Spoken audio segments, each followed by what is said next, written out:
बेटियों, इसके लिए उन्होंने लाडली लक्ष्मी योजना बनाई। बेटियों की स्कूली शिक्षा पर जोर दिया, बेटी बचाओ बेटी पढ़ाओ का नारा दिया, सड़कों का निर्माण शुरू करवाया और बीमारू से समृद्ध, विकसित और आत्मनिर्भर मध्य प्रदेश की ओर कदम बढ़ाया। 1,25,00,000 लाडली बहनों को मिलते हैं ₹1,000, फिर बढ़ाकर हर महीने देने जा रही है सरकार ₹3,000। 40 लाख बेटियां जन्म से लखपति बनी। साथ में शिक्षा गांव, शहर, देश और विदेश में बिल्कुल फ्री। कन्यादान के लिए 55,000। पुलिस की नौकरी में 30%, टीचर भर्ती और स्थानीय निकाय चुनावों में महिलाओं को 50% आरक्षण, बुढ़ापे में पेंशन और तीर्थ दर्शन। तभी तो मध्य प्रदेश में बेटियां बनी वरदान। तब बीमारूपन मध्य प्रदेश की पहचान थी और अब प्रवासी भारतीय सम्मेलन, G20 की बैठकें, खेलो India youth games, global investor summit और इंटरनेशनल लिटरेचर फेस्टिवल जैसे भव्य आयोजनों से मध्य प्रदेश की छवि देश और दुनिया में उज्जवल हुई है। तब हमारी ऊर्जा क्षमता करीब 5,000 मेगावाट थी, जो अब बढ़कर 29,000 मेगावाट से अधिक हो गई है। आज एमपी के रीवा सोलर प्लांट की बिजली से दिल्ली मेट्रो चलती है। तब प्रदेश में सिर्फ 60,000 किलोमीटर सड़कें थीं। अब 5 लाख किलोमीटर से अधिक शानदार सड़कें हैं, जो उद्योग धंधे दम तोड़ रहे थे। आज उनमें रौनक वापस लौट आई है। कई किसान अब साल में 3 फसल उगाते हैं। तब और अब का फर्क साफ दिखता है। तब खाद्यान्न उत्पादन मात्र 159 लाख मीट्रिक टन था, जो अब बढ़कर 619 लाख मीट्रिक टन हो गया है। तब प्रदेश में प्रति व्यक्ति वार्षिक आय लगभग 12,000 रुपए थी और अब 1,40,000 है। प्रधानमंत्री जी ने जल जीवन अभियान को मिशन बनाया और शिवराज सरकार ने 4 साल में 64 लाख से ज्यादा घरों तक नल से जल पहुंचाया। हरे भरे लहलहाते खेत अब मौसम को नहीं ताकते। तब हमारे किसान, साहूकार, बैंक लोन और किस्तों के चंगुल में फंसे हुए थे। बैंक डिफॉल्टर का कलंक उनके सर पर था और अब किसानों का मान सम्मान बढ़ा है। आज 80 लाख से ज्यादा किसानों को मिलते ₹12,000 हैं। तभी तो फसल उत्पादन 5 गुना से ज्यादा बढ़ा है। पहले प्राकृतिक आपदा में फसल नुकसान पर बीमा का प्रावधान नहीं था। अब पिछले 3 साल में शिवराज सरकार द्वारा 20,000 करोड़ रुपए से ज्यादा की राशि फसल बीमा के रूप में दी गई है। शिवराज सरकार की 18 साल की मेहनत रंग लाई और मध्य प्रदेश के 1,36,00,000 लोग गरीबी रेखा से बाहर आए। 5 करोड़ से ज्यादा गरीबों को मुफ्त राशन, 44 लाख गरीब परिवारों को अपना घर, 6,25,000 गरीब बेटियों का कन्यादान, बुजुर्गों को 3,600 करोड़ रुपए का पेंशन। तब भूमाफियाओं को संरक्षण प्राप्त था। अब अवैध निर्माण करने वालों पर लगातार चल रहे हैं बुलडोजर और वहां गरीबों के लिए सुराज कॉलोनी की योजना बनाई जा रही है। पेसा नियम से जनजाति समाज को जल, जंगल, जमीन का अधिकार मिला है। लगभग 3 लाख से अधिक पट्टे वितरित किए गए हैं। भगवान बिरसा मुंडा, रानी दुर्गावती के बलिदान को मिला सम्मान है। हबीबगंज रेलवे स्टेशन अब रानी कमलापति का और पाताल पानी स्टेशन जननायक तंत्या भील का गौरव गान करता है। बैगा, सहरिया, भारिया परिवार की महिलाओं को पौष्टिक आहार के लिए हर साल 300 करोड़ रुपए देती है सरकार। सीखो कमाओ योजना, लाडली बहना योजना, पिछली सरकार में छात्रों के लिए बंद हुई लैपटॉप योजना दोबारा शुरू की। सीएम राइस स्कूल शुरू होने से क्वालिटी एजुकेशन का नया युग प्रारंभ हो रहा है। 4,26,000 से अधिक बच्चे देश विदेश में पढ़ाई कर रहे हैं और इनकी फीस सरकार भर रही है। फर्स्ट आने पर बच्चों को ई स्कूटी और 70% से ज्यादा मार्क्स लाने पर लैपटॉप के लिए 25,000 रुपए मिल रहे हैं। तब 2002 में मध्य प्रदेश में केवल 5 मेडिकल कॉलेज थे, अब हैं 24। आयुष्मान भारत योजना से 3 करोड़ 62 लाख प्रदेशवासियों को 5 लाख तक का मुफ्त इलाज मिल रहा है। 2,000 से अधिक एम्बुलेंस गंभीर मरीजों, गर्भवती महिलाओं और दुर्घटना के मामलों में संजीवनी का काम कर रही हैं। आज नीतियां स्पष्ट है, नियत साफ इरादे नेक और दिशा सही है, तभी तो जनता साथ है। तभी एक बीमारू राज आज एक बेमिसाल राज बन रहा है। यही तो है हमारा मध्य प्रदेश।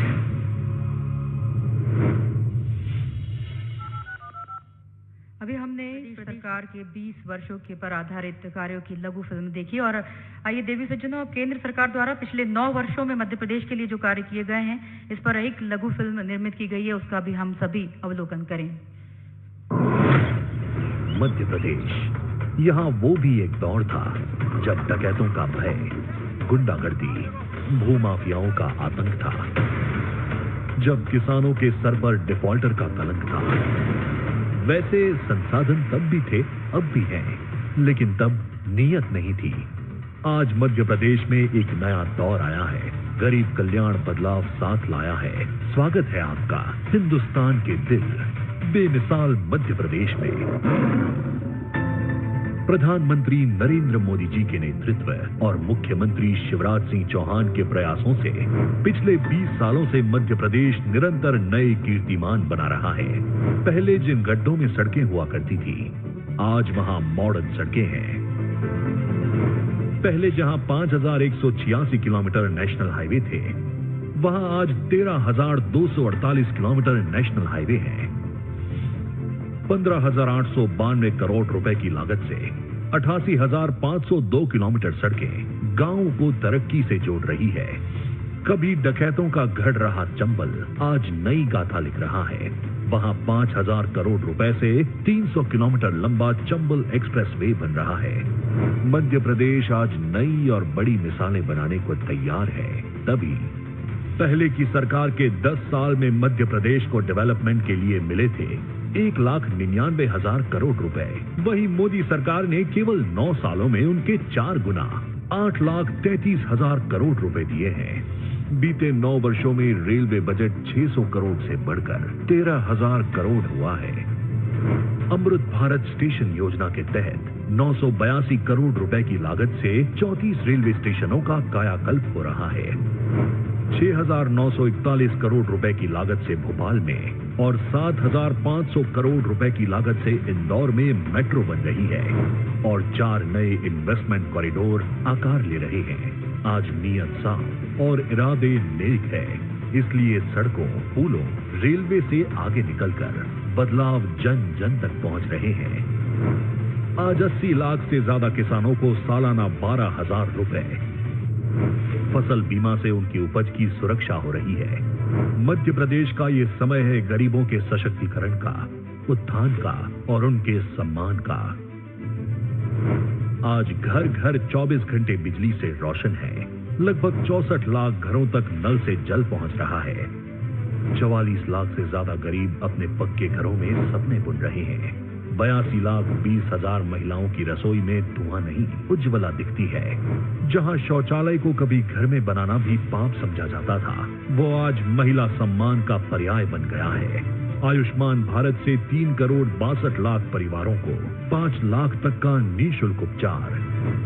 इस दौर की एक खासियत है, इसने सपनों को साकार किया है, सुविधाओं का दायरा बढ़ाया है और युवाओं के हुनर को निखारा है। आज भोपाल में देश का पहला नर्सिंग एजुकेशन सेंटर बन रहा है। श्योपुर, नीमच, मंदसौर, राजगढ़ और मंडला में भी नए मेडिकल कॉलेज खुल रहे हैं। लाखों युवाओं का हुनर अपनी चमक चहुं और बिखेर रहा है। मुद्रा की शक्ति से जो युवा कभी नौकरी मांगते थे, वो नौकरी देने वाले बने हैं। कोरोना महामारी में 11 लाख से ज्यादा रेहड़ी पटरी वालों को पीएम स्वनिधि का साथ मिला।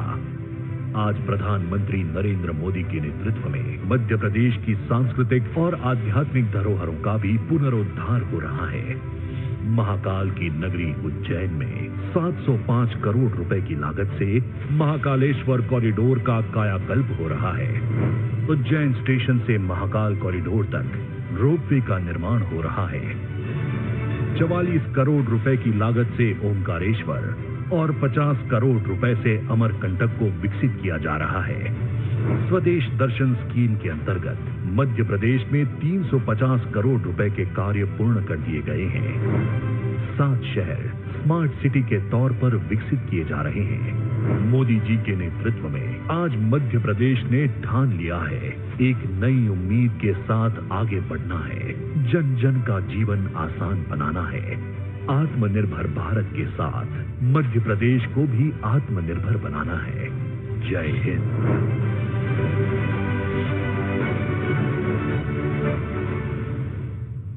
देवी सज्जनों, ये थी केंद्र सरकार द्वारा पिछले 9 वर्षों में मध्य प्रदेश के लिए जो कार्य किए गए उस पर आधारित एक सुंदर फिल्म। और अब हम प्रदेश सरकार के कार्यकाल में हुए जन कल्याणकारी विकास कार्यों पर संबोधन हेतु माननीय मुख्यमंत्री श्री शिवराज सिंह चौहान जी को सादर आमंत्रित कर रहे हैं।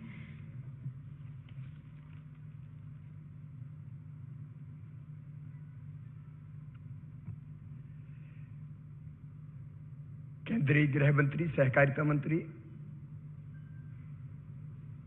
आदरणीय श्रीमान अमित शाह जी,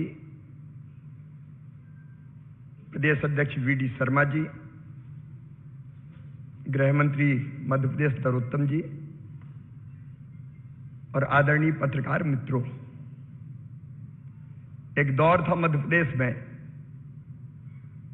जब मध्य प्रदेश बीमारू राज्य कहा जाता था। पानी हो, बिजली हो, सड़क हो या डकैतों और नक्सलों का आतंक हो, ग्वालियर चंबल में शाम को 5 बजे निकलना मुश्किल हो जाता था। उस बीमारू राज्य के टैग से पिछले वर्षों में मध्य प्रदेश को मुक्ति मिली है। 2014 से माननीय प्रधानमंत्री जी का आशीर्वाद हमें मिला और डबल इंजन की सरकार ने विकास के नए प्रतिमान गढ़े हैं। मित्रों, मध्य प्रदेश की अर्थव्यवस्था का आकार 2002-03 तक हुआ करता था केवल 71,000 करोड़ रुपया, और मुझे कहते हुए प्रसन्नता है कि पिछले साल 13.5 लाख करोड़ को हम पार कर गए। इस साल 15 लाख करोड़ का हो जाएगा। देश की जीएसडीपी में हमारा योगदान मध्य प्रदेश का पहले हुआ करता था केवल 3.6%। आज देश की जीएसडीपी में मध्य प्रदेश का योगदान है 4.8%। हम जो नेशनल एवरेज है उससे तेज गति से आगे बढ़े हैं। मैं आंकड़े दोहराना नहीं चाहता। सड़कों का जाल हो, सिंचाई में जो चमत्कार हुआ है मध्य प्रदेश में, मुझे कहने की आवश्यकता नहीं है। लेकिन 2014 से जब से प्रधानमंत्री श्रीमान नरेंद्र मोदी जी बने, मध्य प्रदेश की प्रगति और विकास को नई गति भी मिली और नई दिशा भी मिली। प्रधानमंत्री जी के मार्गदर्शन में मध्य प्रदेश दुगनी गति से आगे बढ़ा। मैं केवल एक उदाहरण देना चाहूंगा। मध्य प्रदेश का बजट पहले होता था 2003 तक केवल 23,000 करोड़, उसको 1 लाख करोड़ क्रॉस करने में हमको आ गया 2012। लेकिन 14 से स्थिति और बदली। अर्थव्यवस्था को जो गति मिली, हम 2020-21 में 2 लाख करोड़ पार कर गए और 2023-24 में 3,14,000 करोड़ का बजट हमने दिया है। प्रधानमंत्री जी ने आह्वान किया $5 ट्रिलियन की इकोनॉमी देश को बनाना है। मध्य प्रदेश ने तय किया $550 बिलियन की इकोनॉमी हम मध्य प्रदेश को बनाएंगे। उस पर हमने तेजी से काम किया। प्रधानमंत्री जी ने मध्य प्रदेश की प्रगति और विकास में सहयोग करने में कोई कसर नहीं छोड़ी और इसलिए मध्य प्रदेश को मिलने वाली सहायता, मैं केवल आवास के उदाहरण दूं तो पिछले वर्षों में कभी 2 या 3, 1-2 आवास किसी पंचायत को मिलते थे। अब एवरेज 122-123 आवास पंचायत को मिलने लगे।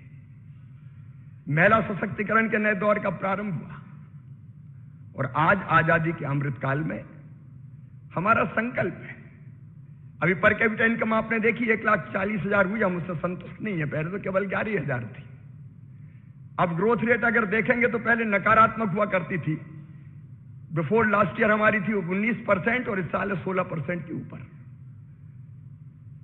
लेकिन हम इससे संतुष्ट नहीं हैं। आजादी के अमृत काल में 2047 तक माननीय प्रधानमंत्री जी ने जो देश को दुनिया का सबसे समृद्ध, वैभवशाली, गौरवशाली, संपन्न और शक्तिशाली राष्ट्र बनाने का संकल्प लिया है, उसको पूरा करने में मध्य प्रदेश कोई कसर नहीं छोड़ेगा और हम मध्य प्रदेश को अपने देश का सबसे अग्रणी राज्य बनाकर चैन की सांस लेंगे। आज चूंकि माननीय अमित जी हमारे बीच आए, हम सौभाग्यशाली हैं, वो हमारा नेतृत्व कर रहे हैं। मैं उनका यहाँ हृदय से स्वागत करता हूँ और अब आगे चर्चा माननीय अमित शाह जी ही करेंगे। धन्यवाद। बहुत बहुत धन्यवाद माननीय मुख्यमंत्री जी। और आज गरीब कल्याण महाअभियान पर के 20 वर्षों के समर्पण प्रति आधारित एक गीत यहाँ पर निर्मित किया गया है, उसकी प्रस्तुति के लिए निवेदन।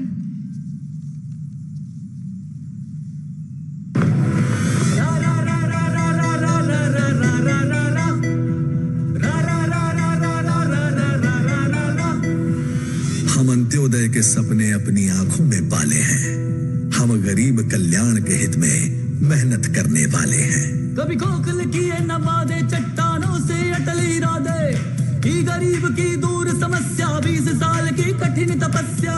मेधावी विद्यार्थी से अब शिक्षा के उजियाले हैं, हम गरीब कल्याण के हित में मेहनत करने वाले हैं। मेहनत करने वाले हैं, हम मेहनत करने वाले हैं। सड़कों का है जाल बिछाया, घर घर नल से जल पहुंचाया, धुएं से जो आंखें जलती थी, मजबूरी जिनमें पलती थी। आज उज्ज्वला से गरीब आंखों में नए उजाले हैं, हम गरीब कल्याण के हित में मेहनत करने वाले हैं। उम्मीदों की कली खिली है, शक्ति बेटियों को भी मिली है, योजनाएं कन्या विवाह की, नए जीवन की नई राह की। लाडली बहनों के सपने अपनी आंखों में पाले हैं, हम गरीब कल्याण के हित में मेहनत करने वाले हैं। लाडली लक्ष्मी से बिटिया के भाग्य संवरने वाले हैं, हम गरीब कल्याण के हित में मेहनत करने वाले हैं। सीधे खाते में मदद है आई, भ्रष्टाचार अब नहीं है भाई, निर्धन किसान खुशहाल बना है, उत्पादन में मिसाल बना है। सम्मान निधि से हम किसान में हिम्मत भरने वाले हैं, हम गरीब कल्याण के हित में मेहनत करने वाले हैं। अन्नपूर्णा अब तक जारी, विधवाओं को नहीं लाचारी, शोषित वंचित न्याय पा रहे, अपराधी सब जेल जा रहे। हम जनता के लिए भले हैं, माफियाओं को भाले हैं, हम गरीब कल्याण के हित में मेहनत करने वाले हैं। मेहनत करने वाले हैं, हम मेहनत करने वाले हैं। रा रा रा रा रा रा रा रा रा रा रा रा। पीएम ने आवास दिया है, ताकत और विश्वास दिया है,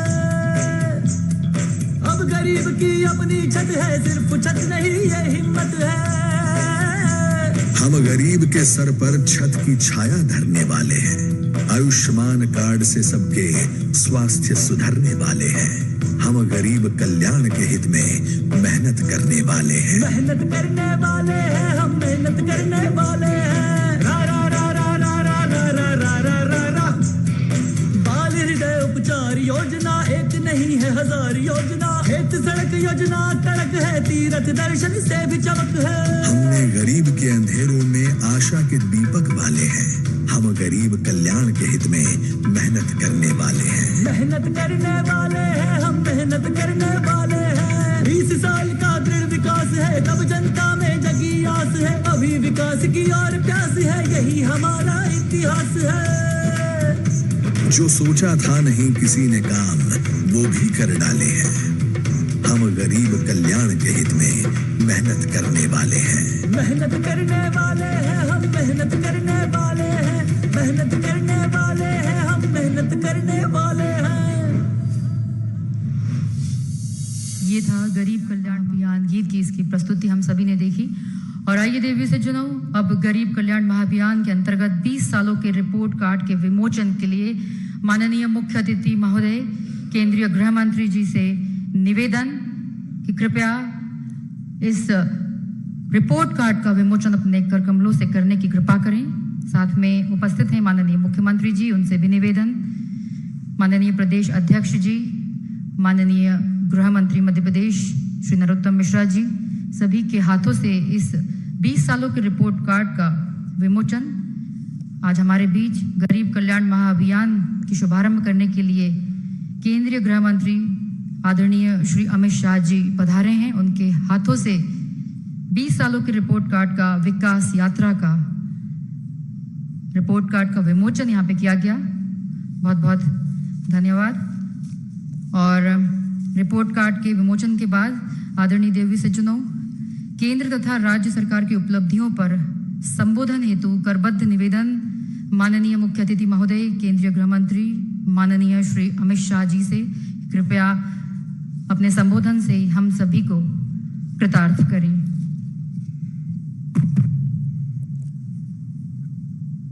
आज के इस कार्यक्रम में मेरे साथ मंच पर उपस्थित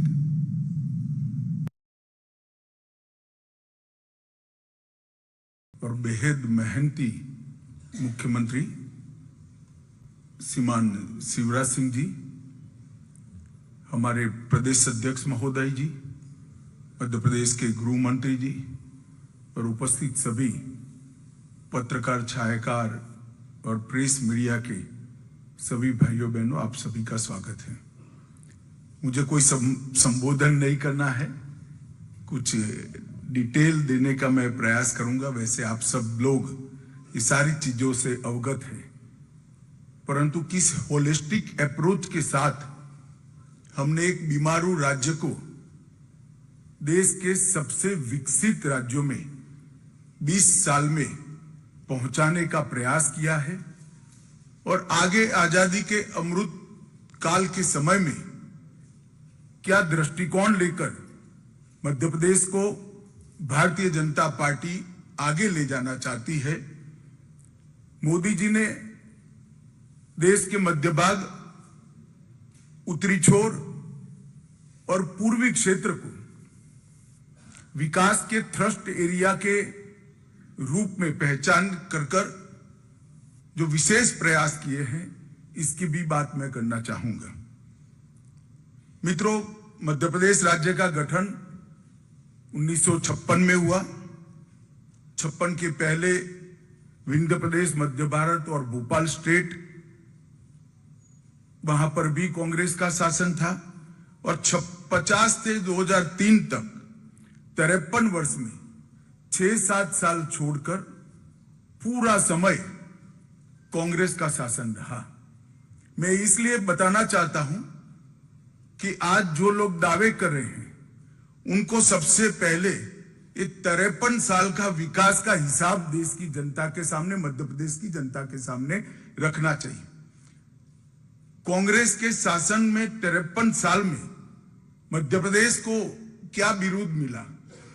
तो एक बीमारू राज्य का विरोध मिला। 1980 के दशक में एक जाने माने आर्थिक विश्लेषक श्री आशीष बोस ने राजीव गांधी जी को एक पेपर प्रस्तुत किया था। उन्होंने इसमें बीमारू शब्द का प्रयोग किया था और बीमारू शब्द का प्रयोग किया था उस उद्देश्य से किया था कि पूरे देश की ग्रोथ रेट को, विकास दर को अगर कोई 4 राज्य नीचे ला रहे हैं तो ये बीमारू राज्य ला रहे हैं। और बीमारू राज्य का शब्द प्रयोग 4 राज्यों के पहले अक्षर से लिया गया था। बिहार, संयुक्त मध्य प्रदेश जो आज का मध्य प्रदेश और छत्तीसगढ़ है, राजस्थान और उत्तर प्रदेश। ये 4 राज्य देश की विकास दर की नीचे लाने के लिए जिम्मेदार है, ऐसा आशीष बोस जी ने एक पेपर के अंदर इसको रखा था।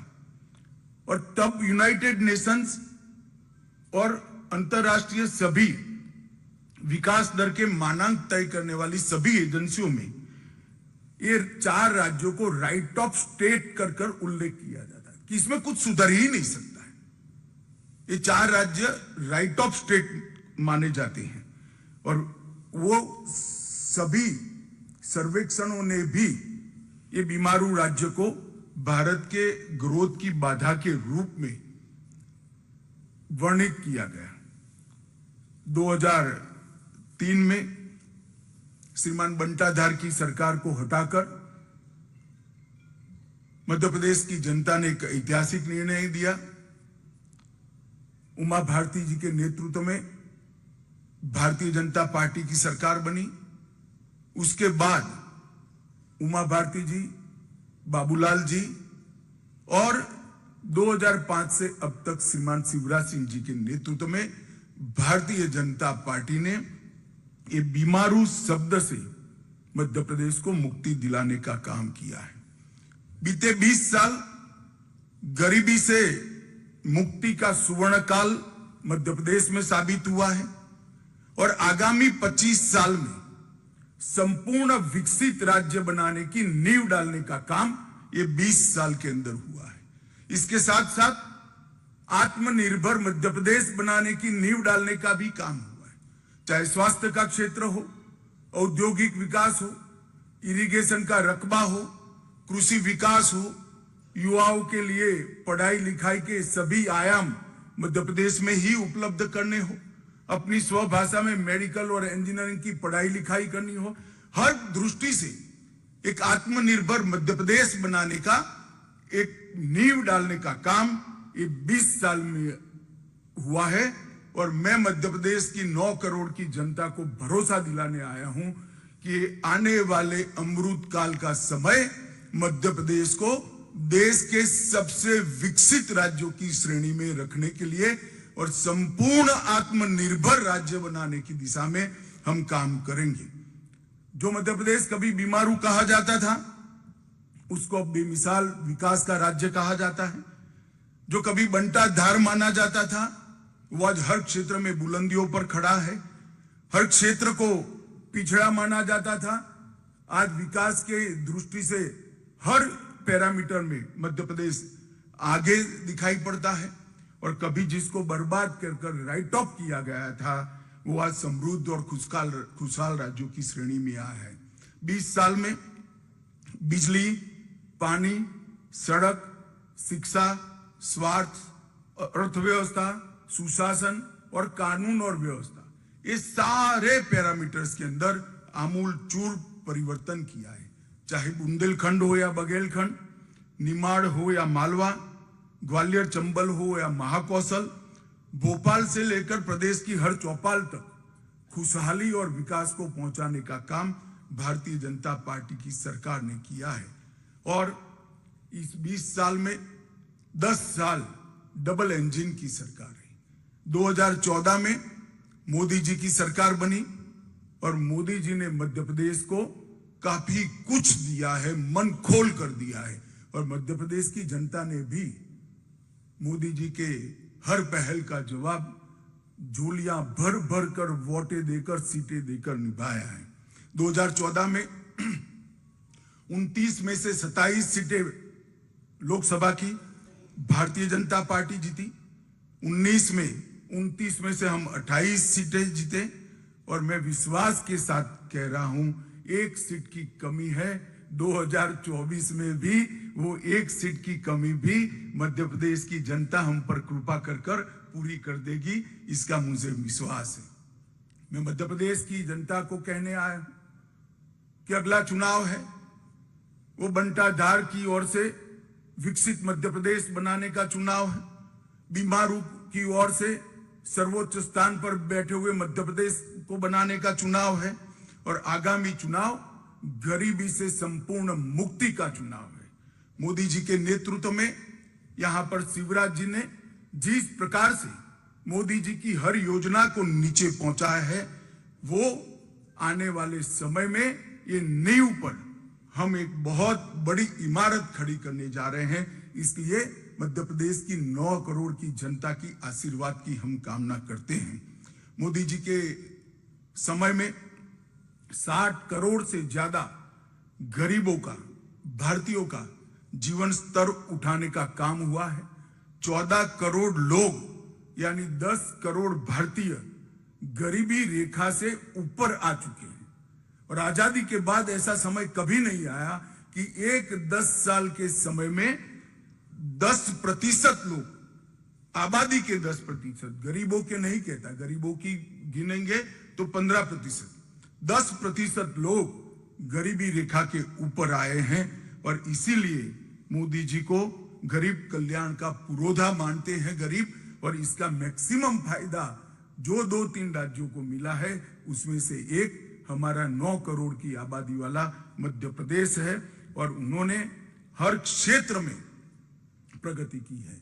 मध्य प्रदेश सरकार ने शिवराज जी के नेतृत्व में, हमारे अगले 2 मुख्यमंत्रियों के नेतृत्व में, मगर बड़ा कालखंड शिवराज जी का है, शिवराज जी के नेतृत्व में ढेर सारे परिवर्तन किए गए और मैं मानता हूं और मैं चाहता हूं कि दाए बाएं भड़काए बगैर श्रीमान बंटाधार और कमलनाथ जी इन चीजों का स्पेसिफिक जवाब दें कि 2002 में आपने बजट का कुल आकार 23,100 करोड़ पर छोड़ा था, हमने इसको 3,14,000 करोड़ पर पहुंचाया है और ये वृद्धि का दर समग्र देश में दूसरे नंबर पर है।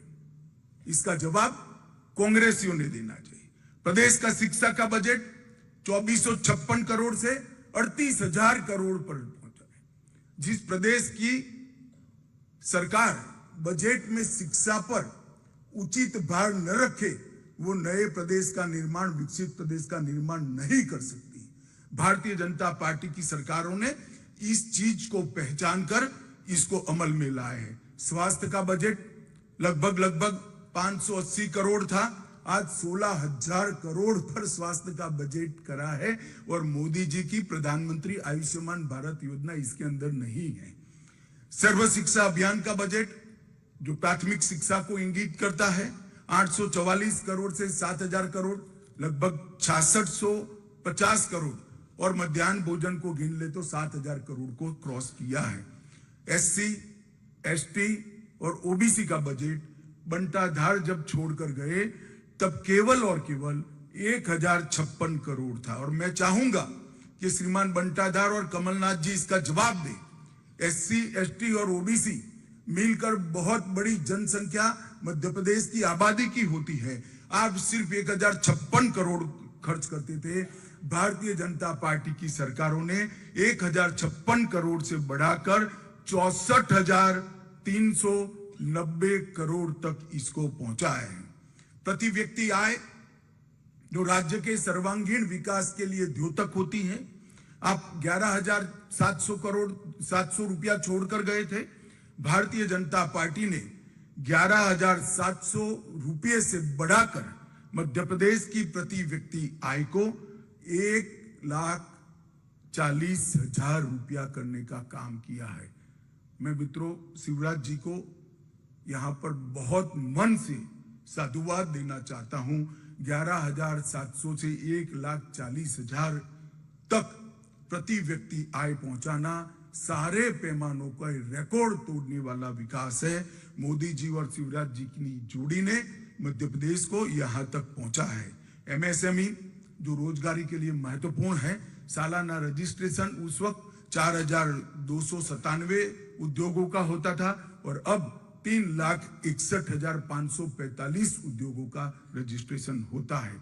सड़क निर्माण, पहले तो सड़क जो निर्मित हुई थी वो भी सड़क में गड्ढा था या गड्ढे में सड़क थी मालूम नहीं पड़ता। मैं कई बार दाहोद के रास्ते से महाकाल के दर्शन करने आया था, गहरी नींद में दाहोद तक सोते थे, जैसे ही MP शुरू होता था गाड़ी गड्ढे में गिरते ही नींद उड़ जाती थी।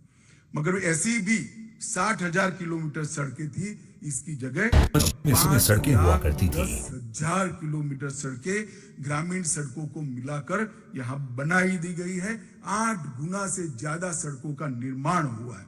राष्ट्रीय राजमार्ग 4,800 किलोमीटर से बढ़कर 13,000 किलोमीटर हुआ है, करीब 3 गुना बढ़ा है।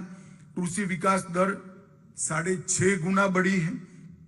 MSP पर गेहूं की खरीदी, जो लोग MSP के लिए चिल्लाते हैं, और अभी तो मुझे आश्चर्य है जिन्होंने कभी भी हाथ में हल नहीं पकड़ा, वो कमलनाथ जी MSP की बात कर रहे थे। मैं कमलनाथ जी को बताना चाहता हूं कि MSP पर गेहूं की खरीदी जब बंटाधार छोड़ कर गए तब 4,38,000 टन थी।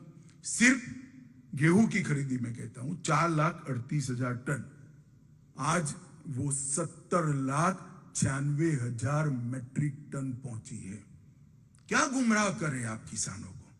धान की खरीदी 0.95 लाख मतलब 95,000 मेट्रिक टन थी और आज धान की खरीदी 46,30,000 मेट्रिक टन तक पहुंची है। इसका जवाब बंटाधार और कमलनाथ की जोड़ी ने देना चाहिए। राशन के लाभार्थी परिवार आप 52 लाख छोड़ कर गए थे। राशन आपके चट्टे बट्टे ही खा जाते थे, मगर अब थंब इंप्रेशन के साथ पारदर्शिता से राशन 52 लाख की जगह 1,25,00,000 परिवारों को राशन पहुंच रहा है। मेडिकल की सीटें अब 620 छोड़कर गए थे, अब 4,000 से ज्यादा बन चुकी है। एकलव्य आदर्श विद्यालय जो आदिवासी बच्चों के रेसिडेंस स्कूल का कंसेप्ट है, एक भी नहीं बना अपने 53 साल में। हमारे समय में 63 बन चुके हैं। IIT की संख्या 159 छोड़कर गए थे, आज 1,014 है। और पर्यटकों की संख्या, क्योंकि रोड भी अच्छे हुए हैं, पर्यटन स्थानों का भी विकास हुआ है, 64 लाख तक थी, अब ये 9 करोड़ को क्रॉस कर गई है। मैं स्पष्टता से आज कांग्रेस के नेताओं का आह्वान करना चाहता हूं, इधर उधर गलत आरोप मढ़कर मध्य प्रदेश की जनता को गुमराह करने की जगह ये हमारे रिपोर्ट कार्ड का आप जवाब दीजिए, और हिम्मत है तो आपके 50 साल का रिपोर्ट कार्ड लेकर आइए। भारतीय जनता पार्टी ने सार्वजनिक जीवन में एक परंपरा खड़ी करी है। हमने राजनीति के अंदर जवाबदेही की परंपरा तय की। जहां जहां हमारी सरकार है, 5 साल के बाद चुनाव में जाते हैं तो हमने क्या करा है इसका हिसाब लेकर जाते हैं। तो मध्य प्रदेश सरकार ने तो ठीक किया ही। कांग्रेस के लोगों को मैं पूछना चाहता हूं कि आपने मध्य प्रदेश को कितना अन्याय किया, इसका भी हिसाब दीजिए। मध्य प्रदेश में सालों तक ऊपर भी कांग्रेस की सरकारें रही, नीचे भी कांग्रेस की सरकार रही, क्या दिया मध्य प्रदेश को? आंकड़े देकर 9 करोड़ की जनता के सामने आइए। आप नहीं आएंगे मुझे मालूम है, इसलिए मैं आंकड़े देना चाहता हूं। मित्रों, 2004 से 14 में बहुत पीछे नहीं जाना चाहता।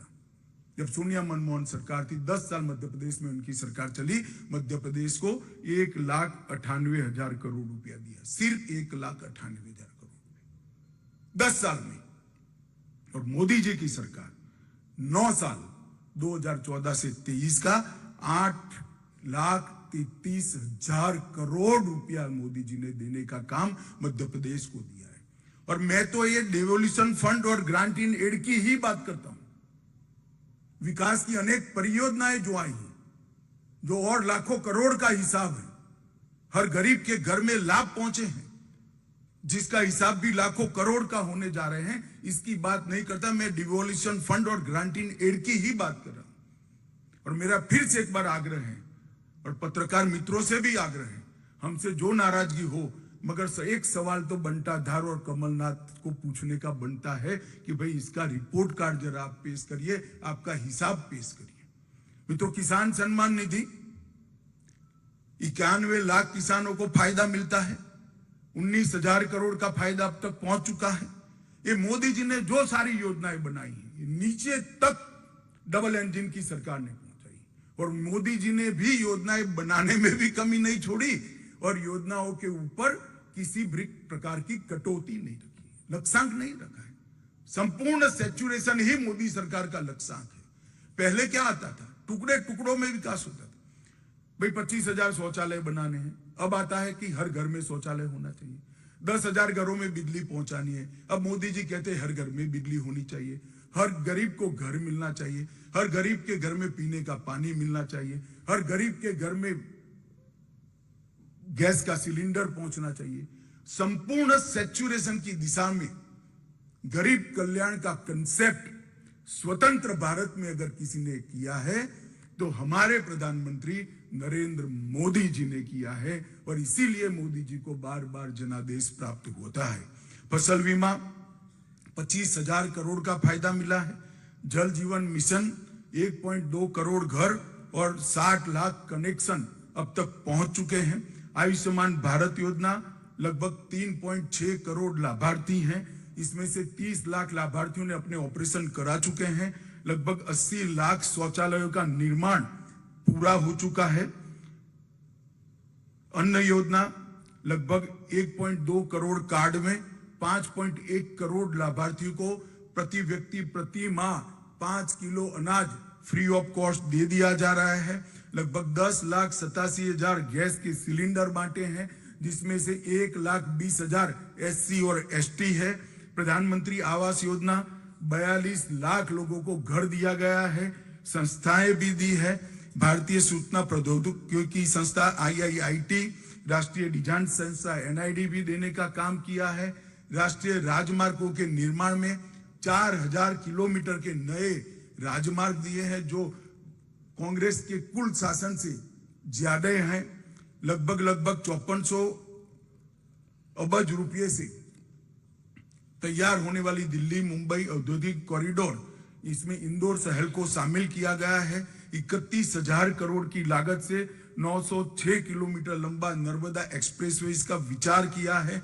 5,000 करोड़ की लागत से 300 किलोमीटर की भारत माला परियोजना को हम आगे लेकर आए हैं और 5 वित्तीय वर्षों में, सिर्फ 5 वित्तीय वर्षों में हमने 72,000 किलोमीटर सड़कों की लंबाई को बढ़ाने का काम। मित्रों, ये जो विकास के पैरामीटर्स है, उसका जवाब कमलनाथ के सामने मांगना। इधर इधर की बात मत करिए भाई। मध्य प्रदेश का काफिला क्यों लूटा था, इसका जवाब दीजिए। और आपके समय में लूटा है। रेलवे में 12,000 करोड़ रुपया की लागत से 11 कॉरिडोर और कई सारे 35 से ज्यादा रेलवे स्टेशनों की विकास की बात की है। 3 एयरपोर्ट, ग्वालियर हवाई अड्डा 500 करोड़ की लागत से, रीवा हवाई अड्डा 2023 तक चालू हो जाएगा अंत के पहले, और 412 करोड़ की लागत से जबलपुर के हवाई अड्डे का भी टर्मिनल बन रहा है। लगभग 4190 करोड़ से ग्रीनफील्ड SEZ पीथमपुर में लगाया जा रहा है। 3,000 करोड़ से 600 मेगावाट ऊर्जा उत्पादन वाला सबसे बड़ा सौर ऊर्जा प्लांट खंडवा में स्थापित होगा। 2400 करोड़ से पूरे देश को गौरव हो ऐसा आदि शंकर का अद्वैत स्मारक बनाने का काम भी हमारी सरकार ने किया है। ओंकारेश्वर खरगोन में अंतर्राष्ट्रीय अद्वैत वेदांत संस्थान की भी निर्मित हम कर रहे हैं। 3900 में से 2639 लक्ष्य हैं, उसमें से 2648 अमृत सरोवर बना दिए गए हैं। बस 204 एकड़ भूमि में IT प्रदेश मध्य प्रदेश में दूसरा बनाया जा रहा है और अंतर्राष्ट्रीय क्रिकेट स्टेडियम भी ग्वालियर में बन रहा है। मध्य प्रदेश की 20 साल की उपलब्धियों को देखें तो विकास दर 16% से अधिक हुई है। प्रति व्यक्ति आय 1,40,000 रुपये से ऊपर पहुंची है। सड़क नेटवर्क 5 लाख किलोमीटर से ऊपर पहुंचा है। ऊर्जा क्षमता 29,000 मेगावाट से आगे पहुंच गई है। सिंचाई क्षमता में विशेष अभिनंदन शिवराज जी का करना चाहता हूं। सिंचाई का जो जाला उन्होंने बुना है करोड़ों गरीब किसानों के लिए आशीर्वाद है। सिंचाई क्षमता 47 लाख हेक्टेयर तक पहुंची है। 46 लाख बेटियों को लाडली लक्ष्मी योजना से फायदा मिला है।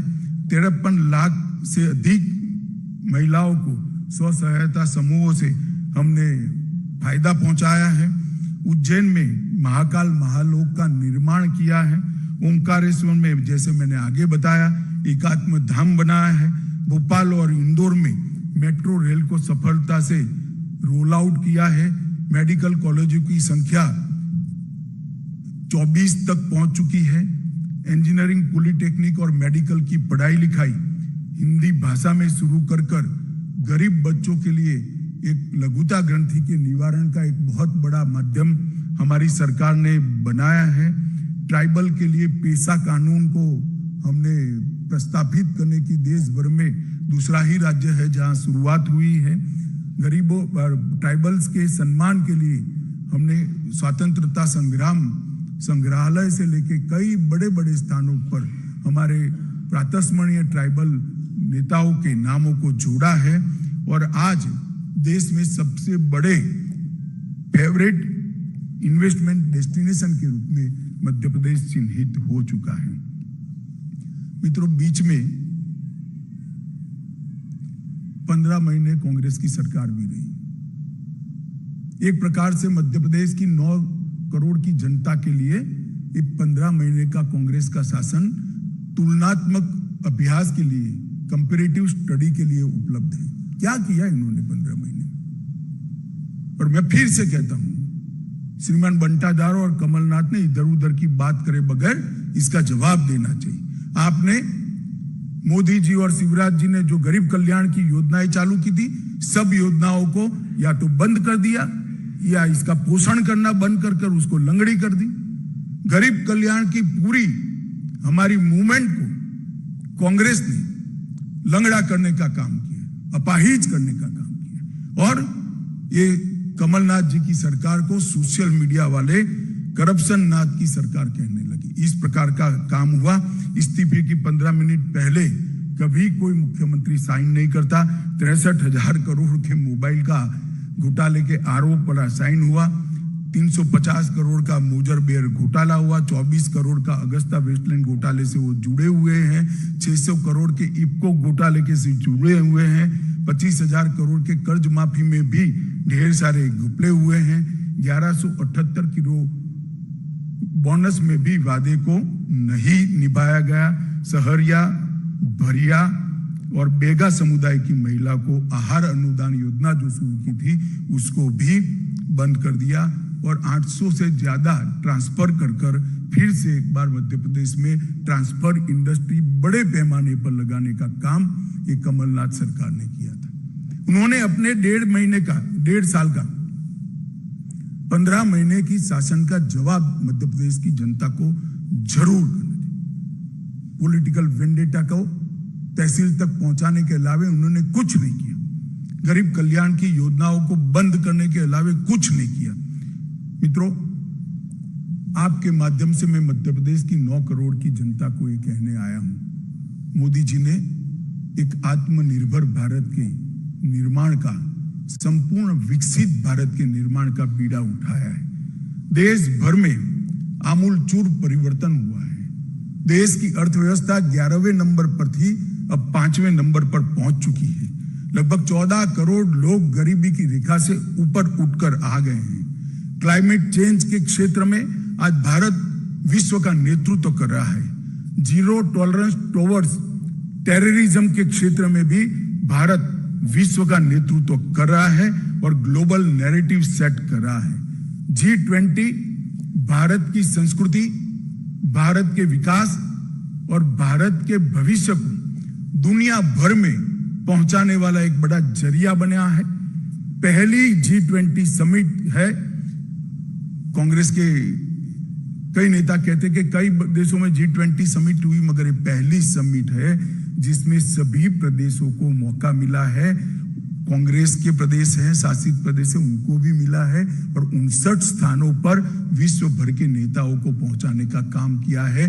हमारी विविधता वाली संस्कृति, कई भाषाएं, हमारी भूषाएं, हमारे व्यंजन और हमारी विकास की गाथा का सबसे बड़ा संदेश अगर किसी एक घटना से गाया है तो G20 से गाया है। और 14 देशों ने ये 9 सालों में 14 देशों में जो विश्व का रिकॉर्ड है, किसी भी नेता को, किसी भी राष्ट्राध्यक्ष का सम्मान दुनिया के 14 देशों ने अपने सर्वोच्च सम्मान से नहीं किया है। हम सब के लिए गर्व की बात है, नरेंद्र मोदी जी को 14 देशों ने अपने सर्वोच्च सम्मान से सम्मानित किया है। ये 14 देशों ने जो सम्मान किया है वो नरेंद्र मोदी जी या भारतीय जनता पार्टी का सम्मान नहीं है। ये नरेंद्र मोदी व्यक्ति का सम्मान नहीं है। ये 14 देशों ने जो सर्वोच्च सम्मान दिया है वे भारत की विकास की गाथा को दिया है। भारत की 140 करोड़ की जनता का सम्मान विश्व के 14 करोड़ देशों ने दिया है। आजादी के बाद ऐसे 10 साल शायद ही आए होंगे और मोदी जी ने एक संकल्प लिया है, जल्द ही हम विश्व में तीसरी अर्थव्यवस्था बनकर उभरेंगे। 5 ट्रिलियन अमेरिकी डॉलर की अर्थव्यवस्था हम बनेंगे। 2047 तक संपूर्ण आत्मनिर्भर और विकसित राष्ट्र भी बनेंगे और नए भारत का निर्माण भी करेंगे। और कांग्रेस ने इतने सालों में क्या किया? मैं कुछ घोटाले आपको जरूर बताना चाहता हूं। श्रीमान बंटाधार ने इसका जवाब देना चाहिए, कमलनाथ ने इसका जवाब देना चाहिए। जब जब आपको शासन मिला, घोटाले के अलावे आपने कुछ नहीं किया।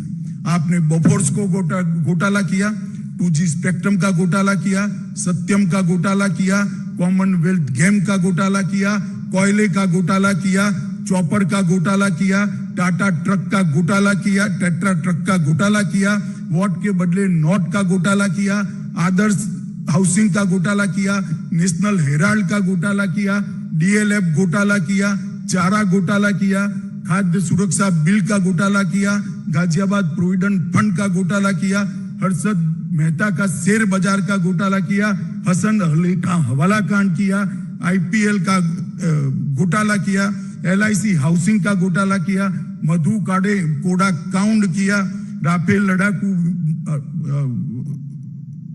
लड़ाकू विमान की खरीदी में घोटाला किया, फायर प्रोन सबमरीन का घोटाला किया, मंदिर कलेक्शन का घोटाला किया और वॉक्सवैगन इक्विटी का घोटाला किया। भाई जरा अपने गिरेबान में झांक कर देखो। और ये 24 घोटाले जो मैंने किए हैं, नाम दिए हैं, वो 24 घोटालों को आपने मध्य प्रदेश की जनता को और देश की जनता को जवाब देना है। मित्रों, मोदी जी के नेतृत्व में आज भारत कई क्षेत्रों में नंबर 1 पर पहुंचा है। डिजिटल लेन देन में नंबर 1, LED बल्ब वितरण में नंबर 1, सबसे बड़े स्वच्छता कार्यक्रम में नंबर 1, टीकाकरण में नंबर 1, दाल उत्पादन में नंबर 1, दूध उत्पादन में नंबर 1, जूट उत्पादन में नंबर 1, बाजार उत्पादन में सबसे पहले और सबसे अधिक रेल इंजन बनाने वाला देश अगर कोई है तो हमारा भारत है। 2 नंबर पर मोबाइल, सीमेंट, स्टील, कॉटन, चाय और स्टार्टअप में नंबर 3 और मोटर व्हीकल में भी नंबर 3। आप मुझे ये पूछेंगे कि ये सारा भारत का यहां क्यों गिना रहे हैं? मैं इसलिए गिनाना चाहता हूं कि अगले 5 साल के लिए मध्य प्रदेश की जनता ने फैसला करना है, मध्य प्रदेश की जनता ने निर्णय करना है। ये 24 घोटालों की सूची में मध्य प्रदेश को शामिल होना है या नंबर 1 और नंबर 2 बनाने वाली सूची में मध्य प्रदेश को शामिल होना है। अगर घोटालों की सूची में शामिल होना है तो दिन की प्रतिष्ठा ऐसे 2 नेता है ही है, श्रीमान बंटाधार और श्री कमलनाथ। और भारत को विकसित बनाने की सूची में अगर शामिल होना है, नंबर 1 और 2 की सूची में शामिल होना है, तो मोदी जी के नेतृत्व में यहां पर भारतीय जनता पार्टी की सरकार बनानी पड़ेगी। और 20 साल से गरीब कल्याण का जो हमने यज्ञ शुरू किया है उसको और गति देने की पड़ेगी। आप सबके माध्यम से मैं 9 करोड़ की मध्य प्रदेश की आबादी से, जनता जनार्दन से आशीर्वाद की अपेक्षा करता हूं। आपने हमेशा श्रीमान कुशाभाऊ के समय से हमें हमेशा आशीर्वाद दिया है। मध्य प्रदेश भारतीय जनता पार्टी के सबसे मजबूत संगठनों में से एक संगठन वाला प्रदेश है। यहाँ पर गांव तक, कस्बे तक हमारा संगठन फैला हुआ है। बूथ के मतदाता सूची के पन्ने तक हमारा संगठन फैला हुआ है। ये भी आपके आशीर्वाद के बगैर, जनता के आशीर्वाद के बगैर संभव नहीं है। आज मैं एक सदस्यता अभियान भी लॉन्च करने वाला हूं ग्वालियर में। इस प्रेस वार्ता के माध्यम से मैं मध्य प्रदेश की जनता को कहना चाहता हूं कि आप सभी इस सदस्यता अभियान से जुड़िए, गरीब कल्याण की यात्रा से जुड़िए, मध्य प्रदेश को विकसित मध्य प्रदेश बनाने की यात्रा से जुड़िए और मध्य प्रदेश को आत्मनिर्भर मध्य प्रदेश बनाने की यात्रा में जुड़िए और मोदी जी की महान भारत की रचना की यात्रा में आप जुड़िए। यही मेरी मध्य प्रदेश की जनता से अभ्यर्थना है। धन्यवाद। धन्यवाद माननीय गृह मंत्री जी। अब संक्षिप्त एक प्रश्नों का एक सत्र है।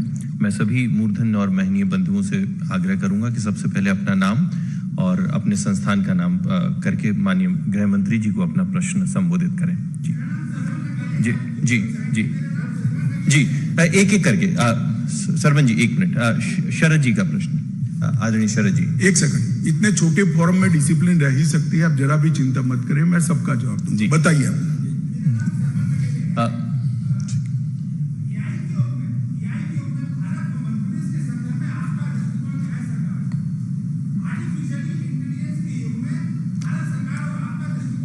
देखिए, जिस तरह से मध्य प्रदेश में उच्च शिक्षा का प्रचार और प्रसार मोदी जी और शिवराज जी के समय में हुआ है, आर्टिफिशियल इंटेलिजेंस का जो क्षेत्र है वो उच्च शिक्षा के बगैर संभव नहीं है।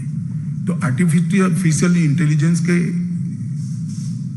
क्षेत्र में जो भी विकास देश भर में होगा, इसका रॉ मटेरियल तैयार करने का काम, बच्चे तैयार करने का काम, युवाओं को तैयार करने का काम यहाँ पर बहुत अच्छे तरीके से हुआ है। मुझे मध्य प्रदेश के युवाओं की क्षमता पर विश्वास है कि ये जरूर इस क्षेत्र में भी अपना दम दिखाएंगे और देश में अच्छा स्थान हासिल करेंगे। शरद जी, मैं शरद द्विवेदी बंसल न्यूज से। अमित जी, इस तरफ अच्छी बात यह है, जैसा नगेले साहब ने सवाल किया कि आर्टिफिशियल इंटेलिजेंस, लेकिन डेवलपमेंट का मॉडल जो है वो रियल इंटेलिजेंस से ही पॉसिबल है। ये बड़ी उम्मीद की बात है। आपके पूरे करीब आधे घंटे के वक्तव्य में जो हमने सुना, वक्तव्य नहीं है, सूचना है भैया, सूचना है। वक्तव्य तो मैं वहां दूंगा कार्यकाल जी। आपकी आधे घंटे की सूचना में ये बहुत महत्वपूर्ण बात लगी हमें कि आपने सिर्फ डेवलपमेंट पर ही बात की। जो भारतीय जनता पार्टी के साथ एक बात कही जाती है या ऑब्जर्वर्स कहते हैं कि इमोटिव इश्यूज भी आते हैं, लेकिन आपने सिर्फ डेवलपमेंट के प्लान पे बात की। तो ये माने कि 2023 और 24 सिर्फ डेवलपमेंट डिबेट इसी पर, और कांग्रेस को आप इसी मुद्दे पर लेकर आएंगे, डेवलपमेंट डेवलपमेंट डेवलपमेंट। देखिए, हम तो चाहते हैं कि चुनाव डेवलपमेंट के मुद्दे पर हो। कांग्रेस की परंपरा थी जातिवाद, परिवारवाद और तुष्टीकरण के आधार पर चुनाव को घसीट कर ले जाना, और मोदी जी ने नई परंपरा शुरू की है, पॉलिटिक्स ऑफ परफॉर्मेंस पर जनता निर्णय करनी चाहिए। मगर हमने हमारे सारे एजेंडे को भी समाप्त किया है, धारा 370 को भी समाप्त किया है, राम मंदिर का निर्माण भी तेजी से हो रहा है, यहाँ महाकाल लोक भी बना है, ढेर सारे काम हमने हर क्षेत्र में किए हैं। मगर आपकी बात सही, हम जरूर चाहेंगे कि चुनाव डेवलपमेंट के और गरीब कल्याण के मुद्दे पर हो। मध्य प्रदेश जैसे राज्य को, जहां एक बार बीमारू राज्य का एक तमगा चिपकाया गया था, वहां डेवलपमेंट ही चुनाव का मुद्दा होना चाहिए। शरद राकेश अग्निहोत्री जी, आपके मध्य प्रदेश में सक्रिय होने के बाद संगठन में कसावट और सरकार की उपलब्धियों का लेखा जोखा सामने रखा जा रहा है। कार्यकर्ताओं में करंट आ रहा है, ये फीडबैक मिल रहा है, लेकिन नेतृत्व को लेकर जो क्लियरिटी है, क्या अमित शाह उसको सामने रखेंगे? और दूसरा, जो आपने 15 महीने की दिग्विजय सिंह सरकार और कमलनाथ का जो जिक्र किया है, क्या वो काम भाजपा के लिए कोई चुनौती है? और 15 महीने का कोई आरोप पत्र भी भाजपा जारी करेगी इसी गंभीरता के साथ? देखिए, आरोप पत्र जारी करेंगे या नहीं करेंगे तो स्टेट यूनिट निर्णय करेगा, परंतु मैंने आज आरोप लगा ही दिए, जवाब देना चाहिए उनको। क्या बाकी रखा है? सारी बातें बताई है। इन्होंने विकास की कंपैरिजन लेकर मध्य प्रदेश की जनता के सामने आना चाहिए, करप्शन की बातें लेकर मध्य प्रदेश को जनता को जवाब देना चाहिए, और अगर हिम्मत है तो दे।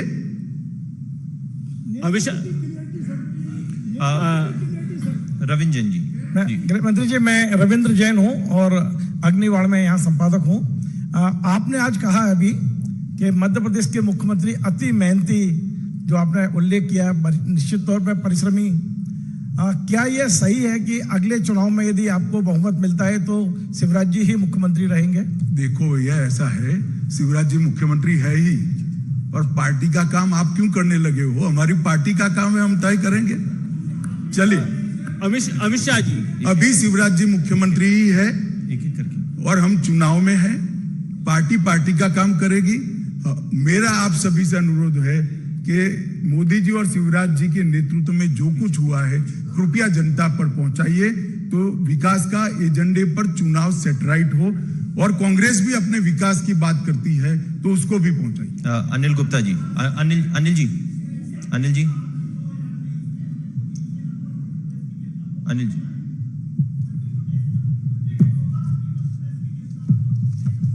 अगर आप ध्यान से, आपका ध्यान कहीं बाहर, सुनिए ना, मैंने सुन लिया आपका सवाल, आपका ध्यान कहीं बाहर है। इसी विषय पर मैंने अभी एक जवाब दे दिया है। अनिल जी,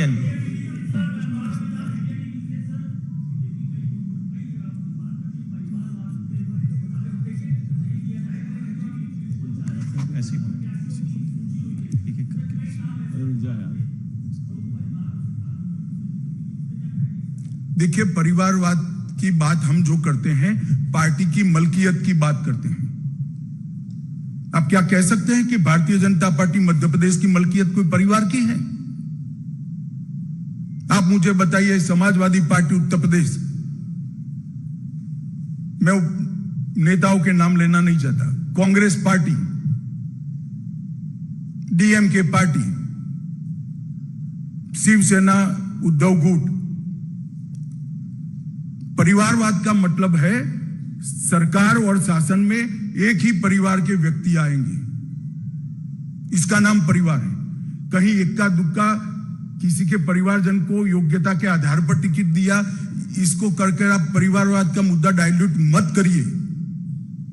परिवारवाद जहर है। जब पार्टियां परिवार की मलकियत बनती है तो डेमोक्रेसी के अंदर नीचे से जो लोग आते हैं उनके लिए क्या स्थान होता है? अटल जी किसके बेटे थे? मोदी जी किसके बेटे थे? राजनाथ सिंह जी किसके बेटे थे? मैं पार्टी का अध्यक्ष बना, मेरे परिवार का कोई राजनीतिक बैकग्राउंड नहीं था। नड्डा जी पार्टी के अध्यक्ष बने, कोई बैकग्राउंड नहीं है। शिवराज जी का बैकग्राउंड क्या है? कांग्रेस के एजेंडे को घुमा फिरा कर भ्रांति खड़ी मत करिए। परिवारवाद से बहुत स्पष्ट है, पार्टी की मलकियत, सत्ता की मलकियत, एक परिवार में हाथ में रहना, इसको परिवारवाद कहते हैं। अमित शाह जी दो अभी हो गए आपका एक बार इधर से हुआ है। हाल ही में 2 राज्यों में चुनाव हुआ है, कर्नाटक में हुआ, एक हिमाचल में हुआ। ये सारे मुद्दे लेकर आप वहां भी गए थे, लेकिन वहां भाजपा की सरकार नहीं बनी। तो ऐसा क्या है कि मध्य प्रदेश की जनता आपके इन मुद्दों को मान के यहां भाजपा की सरकार बनाई? आप वहां से क्यों अटक जाते हैं? हम मणिपुर में 2 बार जीते, आसाम में 2 बार जीते, उत्तर प्रदेश में 2 बार जीते। जाना है तो जरा और पीछे भी जाइए भाई। हम तो हारते हारते पार्टी बने हैं, हमारा कुछ नहीं था 50 में, मगर जीत का सबसे ज्यादा अच्छा रिकॉर्ड अगर किसी एक पार्टी का है तो भारतीय जनता पार्टी का है। पंचायत से पार्लियामेंट तक, और 30 साल के बाद 2 बार पूर्ण बहुमत की सरकार बनाने का सम्मान अगर किसी को है तो हमारे नेता नरेंद्र मोदी जी को है। हेलो, मेरा सर, मैं प्लीज सर, मैं ऐसे कैओटिक सिचुएशन मत करिए। सर, मैं मनीष शर्मा हूँ पंजाब केसरी का। धरना नहीं है, बैठ जाइए प्लीज। कौन? हेलो, राजेश सिरोठिया जी। मैं राजेश की जो बाढ़ लगती है और कंपटीशन चलता है, ये अल्टीमेटली अगले 5 साल के लिए जो एक्सचेकर्स मनी है उससे आपकी जो सामान्य योजना है ये उन पर सब पर प्रभाव पड़ता है। तो क्या भारतीय जनता पार्टी जो कि बहुत अच्छी उसकी बातें करती है, तो ये कोई एक पहल करेगी कि चुनाव आयोग के सामने आप ये घोषणा पत्र में जो कहते हैं कि मुफ्त के सिलेंडर, मुफ्त की फलाने, मुफ्त की बिजली, ये कैसे करेंगे आप? आपके पास में बजट में क्या प्रावधान किया है और वो राज्य सरकार की जो प्रदेश की जनता है उस पर प्रभाव नहीं पड़ेगा? समझ गए, बैठ जाइए। पहली बात तो हमने चुनाव के समय में नहीं किया है। आप हमारी सारी योजनाओं को देखिए। हर घर में शौचालय प्रधानमंत्री जी ने 2015 में घोषित किया, कोई चुनाव नहीं था। हर घर नल वो 2020 में घोषित किया, कोई चुनाव नहीं था। हमारी योजनाएं और चुनाव का संबंध नहीं है। मगर आप जो कह रहे हैं, ये रेवड़िया बांटने वाली जो बात कर रहे हैं, तो गरीब को भी काफी समझ है भैया। मोदी जी ने 1 लाख का घर दिया और कोई 200 रुपये का बिल माफ करेगा तो 1 लाख का घर भूलकर 200 रुपये के बिल माफी को वोट नहीं देगा। हमें मालूम पड़ता है इतना। और हम सस्टेनेबल ग्रोथ को और लाइफस्टाइल को अपग्रेड करने में विश्वास रखते हैं। ये हमारा फर्म विश्वास है कि गरीब को गरीबी की अवस्था से बाहर निकालना और उसकी आय को बढ़ाना, ये दोनों को ध्यान में रखकर नरेंद्र मोदी जी ने सारी योजनाओं को बनाया है। हमारी राज्य सरकारों ने सारी योजनाओं को बनाया है और इस पर हम फर्मली आगे बढ़ रहे हैं। सर, मैं मनीष शर्मा हूं पंजाब केसरी से। मेरा प्रश्न है, बहन जी बाद में आप पूछेगा। मेरा प्रश्न है, इसके बाद आप पूछेगा। सर मेरा प्रश्न है, कांग्रेस पर आपने चौतरफा हमले किए और कहा कि आपकी सरकार ने डेवलपमेंट किया है। कांग्रेस का कहना है कि जब उन्होंने मध्य प्रदेश छोड़ा था दिग्विजय सिंह के समय, जब बहुत कम कर्जा था, आज मध्य प्रदेश सरकार पर कई गुना कर्जा है। तो आप बता सकते हैं कि जब दिग्विजय सिंह ने मध्य प्रदेश छोड़ा था और आपकी सरकार बनी, तब कितना कर्जा था और अब कितना कर्जा है? आपका अभ्यास जरा कच्चा है, आप कांग्रेस की बात में आ गए हैं। बजट की रकम जो है, बजट का जो आकार है, इसके अनुपात में, प्रतिशत में हमारा कर्जा कम है। बजट बढ़ता है तो कर्जा लेने की क्षमता बढ़ती है, ये अर्थतंत्र का सिद्धांत है। आप जरा किसी अर्थशास्त्री के साथ बैठिएगा तो मुझसे ज्यादा अच्छा समझा देगा। धनंजय जी, नवदुनिया। नहीं, बहन जी को पूछ लीजिए। जी, विजय दीदी।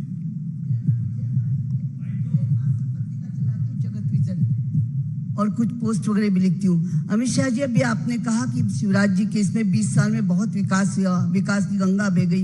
इस आधार पे आप कह सकते हैं कि आपको कितने वोट मिले, कितनी सीटें लेंगे आप? बहन जी, कोई अंक शास्त्री या ज्योतिष को ही मिलना पड़ेगा आपको। नहीं, इस पे अंदाज तो लगता ही है। धनंजय जी। मैं नई दुनिया से धनंजय प्रताप सिंह हूँ। मेरा सवाल है, 2018 के चुनाव में भाजपा का वोट प्रतिशत बढ़ा लेकिन सीट घटी, सत्ता से आप बाहर हो गए। उस समय क्या कमी रही थी जो 2023 में पूरी हो गई है और क्या बदलाव आया है इस चुनाव? देखिए, 2018 में 2015 से कांग्रेस ने एक सोची समझी रणनीति के तहत गुजरात, मध्य प्रदेश, राजस्थान और कई राज्यों में जाति के आंदोलन खड़े करने का प्रयास किया था और जातिवाद का जहर जनता में घोलने का प्रयास किया था। 2018 का चुनाव जातिवाद के घोले हुए जहर की परछाई में हुआ था, फिर भी हमें 1 लाख वोट ज्यादा मिले थे कांग्रेस से। और इस बार उनके 15 महीने का शासन भी देख लिया है और हमारा रिकॉर्ड है ही है। मध्य प्रदेश के साथ एक ताजा कंपेरेटिव एनालिसिस करने के लिए उदाहरण उपलब्ध है।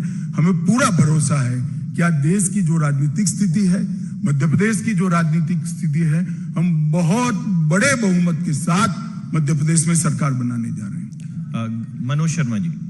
मनोज जी। सर, मैं मनोज शर्मा हूं सर, न्यूज़ 18 से। आज प्रेस कॉन्फ्रेंस में आप जिनका सबसे ज्यादा बार जिक्र किया, पूर्व मुख्यमंत्री दिग्विजय सिंह आरोप लगा रहे हैं कि मध्य प्रदेश में नूह हरियाणा की तरह बीजेपी दंगों की प्लानिंग कर रही है। चलिए, दिग्विजय सिंह को ऐसी ही आगाहियां करने का स्वभाव है।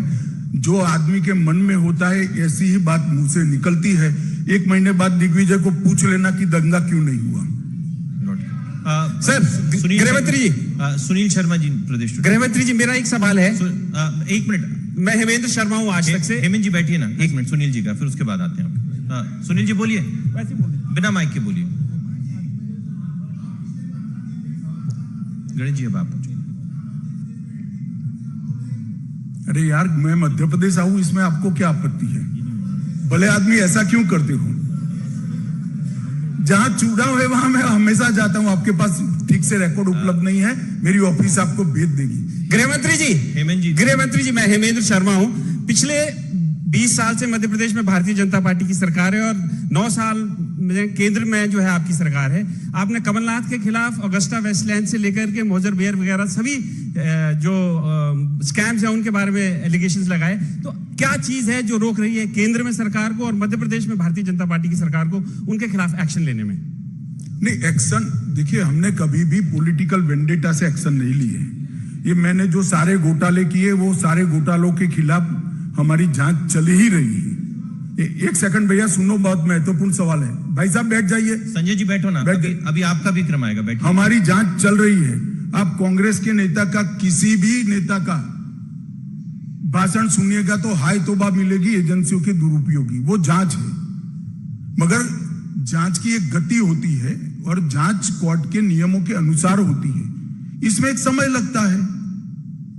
अगर ये स्पॉन्सर है कमलनाथ जी का सवाल, कमलनाथ जी ने स्पॉन्सर किया है, तो उनको ऐसी गलती नहीं करनी चाहिए थी, क्योंकि इससे जांच की गति भी तेज हो सकती है। गणेश जी चलिए, धन्यवाद। अमित जी, चलिए, बहुत धन्यवाद सभी। अमित जी, मेरा लास्ट सवाल है।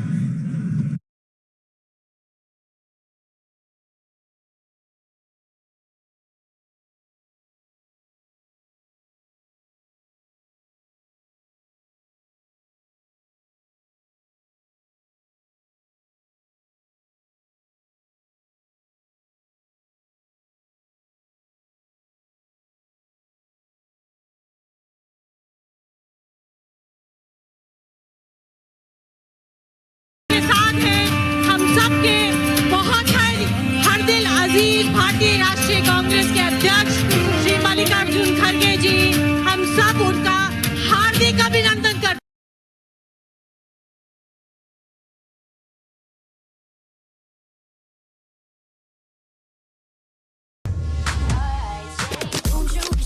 Don't you wish your phone was fun like this? Don't you wish your phone could fit in here? Don't you?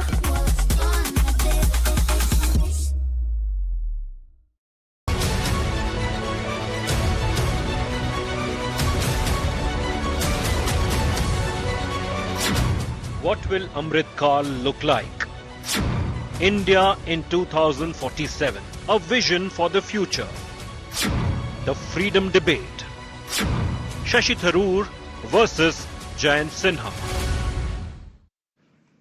Hello and welcome, friends, to this very special event in the 77th Independence Day week of India, a week where we bring you the Freedom Idea of India debate, being brought to you on India Today television in partnership with India's international movement to unite nations. And we are here at the Bhavan's Auditorium in front of a wonderful young audience in Mumbai with two eminent guests who I want to introduce in a moment. Please give a loud round of applause to Jayant Sinha, Bharatiya Janata Party, Member of Parliament, former Minister, and an extremely distinguished parliamentarian.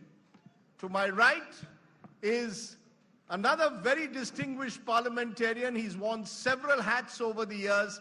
He's here, of course, in his hat as an eminent speaker. Please welcome Dr. Shashi Tharoor. Thiruvananthapuram MP of the Congress Party. So, two of the finest speakers that we have in Parliament, and we hope that they will illuminate us on their idea of India for this young audience that has assembled here. Please give yourselves a big hand, ladies and gentlemen.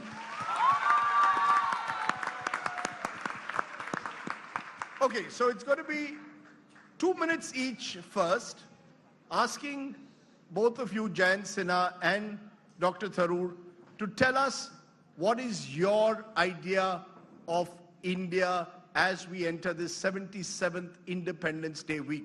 Why don't you start, Jayant Sinha? Thank you very much, Rajdeep. And first of all, let me start by thanking all of you and IIMUN for organizing this debate and putting together a fantastic event. So thank you very much for having us. Thank you, of course, Rajdeep, for anchoring this debate, and of course, a very warm welcome to my distinguished colleague in Parliament, Shri Shashi Tharoor. I have a very clear view. As we think about India in 2047, 100 years after independence, I think of a global superpower that's driving sustainable prosperity for ourselves, for India, and for the world. Sustainable prosperity by 2047, that's how I think about India 100 years after independence. The two words here that are very important are prosperity and sustainability. Prosperity and sustainability. So when I say prosperity, I mean that by 2047, we end poverty in India. And when we end poverty in India, all of our regions do well. Mumbai does well, Thiruvananthapuram does well, and my own Hazaribagh in Jharkhand does well. So we have regional growth, we have regional prosperity, and that's a very important element of prosperity. The second aspect of prosperity, which I think is very important for all of us, is to have a very strong safety net. And that includes, of course, healthcare, income support, pensions, education. We need to build that. We've done wonderful work on that over the last few years, which I will describe in detail later. But a strong safety net is very important for prosperity. And then the third, which hopefully all of you as young people will appreciate, I certainly appreciate in my own life, is a world-class, wonderful education system that's available to all. So when we talk about prosperity, we talk about those three things. We talk about end to poverty, high GDP per capita, we talk about a strong safety net, and we talk about a world-class education system. Now let me come to the second aspect of what sustainable prosperity means, and that revolves around the concept of sustainability. For us to genuinely have sustainable prosperity, it has to be based on the foundation of a rock-solid constitutional democracy. A rock-solid constitutional democracy, that is the foundation for sustainability. And if we have that kind of constitutional democracy, we will of course be able to get to net zero, because that's what we need to do. Our planet faces an existentialist crisis when it comes to climate change. We have to be on a net zero trajectory. We have to be in ecological balance. That's a very important aspect of sustainability. And the third important aspect of sustainability is to have a sophisticated, high-tech military as well, a military that can guard our borders, that can give us security in these very uncertain times. So we are living, and as the Honorable Prime Minister said, the Amrit Kal, the next 25 years will define India. We are very well positioned, a young, healthy workforce, which is what you are, a solid, rules-based democracy, and geopolitics that are very much in our favor now. That's why we need to build an India that is sustainable, an India that is prosperous. That's my vision for India in 2047. Jayant Sinha with his vision for India. Dr. Shashi Tharoor, 2047, your idea and vision for India. Jayant Sinha says we are entering Amrit Kal. Respond. Well, look, I mean, I just hope we stay out of Andhakal, but that's another matter. I do say that I don't disagree with anything Jayant has said in terms of his vision for the future. But my idea of India starts at the basics, which is the idea of an inclusive country. You remember when partition happened in 1947, we didn't divide an ideology. It wasn't communists on one side and capitalists on another, like the North and South Vietnam or North and South Korea or East and West Germany. It wasn't geography either. It wasn't North on one side and South on another. We were partitioned on the basis of one simple principle: should religion be the determinant of our nationhood? And those who said, yes, our religion defines our nationhood, they went off and created another country called Pakistan. And those who remained in India, which included all our great freedom fighters, Mahatma Gandhi, Jawaharlal Nehru, Maulana Azad, Dr. Ambedkar, you name them all, they all said, no, we have struggled for everybody, and we will create and build and sustain a country for everybody. And so in that process, they wrote a constitution for an inclusive India. An India where it doesn't matter, what language you speak, what religion you profess or don't, what your color of your skin is, which part of the country you're from. It shouldn't matter, because it doesn't. You all have the same rights under the Indian Constitution.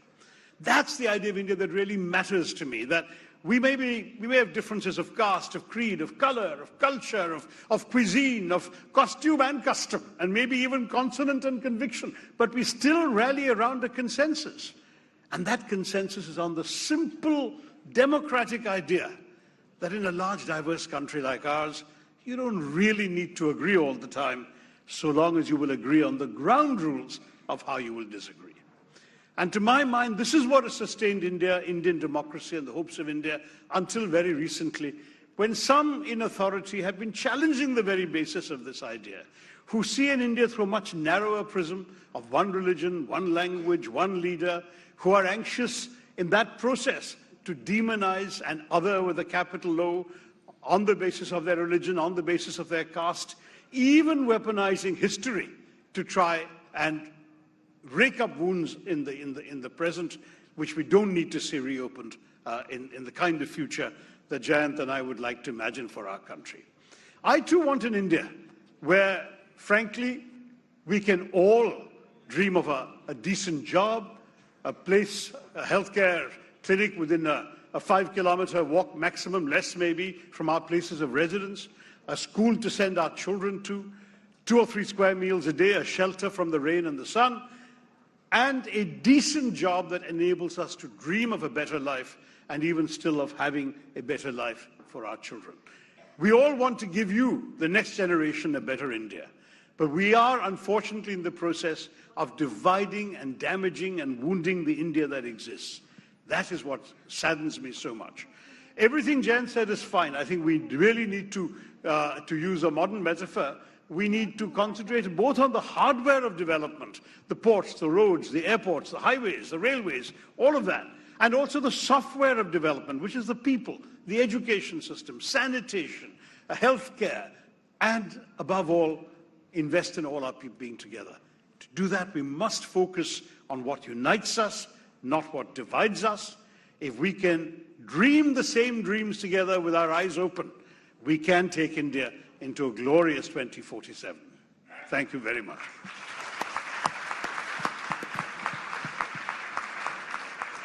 In some ways, Dr. Tharoor has set the stage for a political debate. Because in the last few weeks and months, we've seen what's happened in Manipur. You were debating this in the no confidence motion in Parliament. Tribes are pitted against tribes. Meiteis are pitted against Kukis. Lands are divided. Kukis cannot come into the Imphal Valley and Meiteis cannot go into the hills of Manipur. We've seen a terrible hate crime, Mr. Sinha, not too far away from here in Mumbai, where 3 people were killed by a person in an alleged hate crime because they belonged to a particular religion. In this case, they were Muslims who were killed. And we've seen in Nuh, in Haryana, the very opposite taking place, where Hindus have been killed, mainly in a predominantly Muslim area. So should we be worried before we think of 2047 and Amrit Kal, think about where we are in 2023 is what Dr. Tharoor seems to suggest. Is it as bad as he says, or is he exaggerating because he's in the opposition party? So Rajdeep, I don't want to put words in Shashi ji's mouth or anything, but let me make it very, very clear that he and I think all of you, have sworn an oath to our Constitution. We have said on our sacred honor that we will protect and cherish our Constitution. And our Constitution is very, very clear. The idea of India that comes through our Constitution and in our constitutional morality is very clear. And all of you in your civics classes and in your studies of the Constitution know Article 14, Article 19, all of these very important aspects of the Constitution. And let me make it absolutely crystal clear. Our party, the Honorable Prime Minister, the Honorable Home Minister, all of them have again and again assured everybody that we absolutely cherish the ideals of the Constitution, which of course include secularism, federalism, protection of human rights, the rule of law, accountability. All of these are enshrined in our Constitution. We've sworn oath of our sacred honor to the Constitution, and we will defend it, and we will make sure that we are able to bring it to everybody in this wonderful republic of ours. Nobody should have any fear or any concern about it. What you have just spoken about, the various incidents, Rajdeep, that you mentioned, they're terrible incidents. They're tragic incidents. And nobody should have to suffer. Nobody should have to go through that. As parliamentarians, as representatives of the people, Shashi ji and I deal with these kinds of situations every single day. We're dealing with them every single day. And I will tell you that all of us are determined to make sure that everybody in India, independent of their religion, their caste, their creed, their color, all our citizens get all the rights and opportunities that they deserve as members of this republic. We are all committed to that, first and foremost as Indians and citizens. Our ideology, our parties, all of those things come after that. But first and foremost, we are committed to that as citizens of this Republic of India, which is just about to celebrate its 77th day of freedom. And I'll conclude by saying one thing. The most important thing about a constitutional democracy, and I said this when I started, is the idea of freedom. It's the idea of liberty. And liberty means freedom of many different kinds. They enunciated in Article 19. Of course, freedom of religion is part of it. Freedom of expression is part of it. Freedom of association is part of it. Freedom of commerce is part of it. Freedom, freedom, freedom. That is the essence of democracy, and a government's first and most important right and responsibility is to be able to protect the Constitution, to protect liberty and freedom. Before I go to Dr. Tharoor as a response, just want to, since you mentioned freedom so many times, you mentioned swearing on the Constitution, are you telling me therefore that every Indian, every young Indian can choose who he or she wants to marry without being accused of love jihad? That they can choose to eat the food of their choice without being told that if you eat a particular kind of meat, you might be seen as anti-Indian?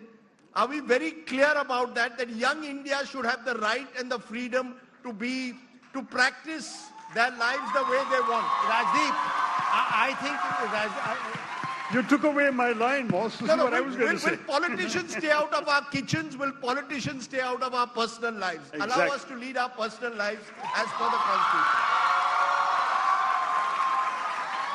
Thank you, Rajdeep, for asking that question. And let me assure all my young friends today, all the things that you mentioned are your constitutional rights. They are your constitutional rights. We fought for hundreds of years to be able to secure those rights.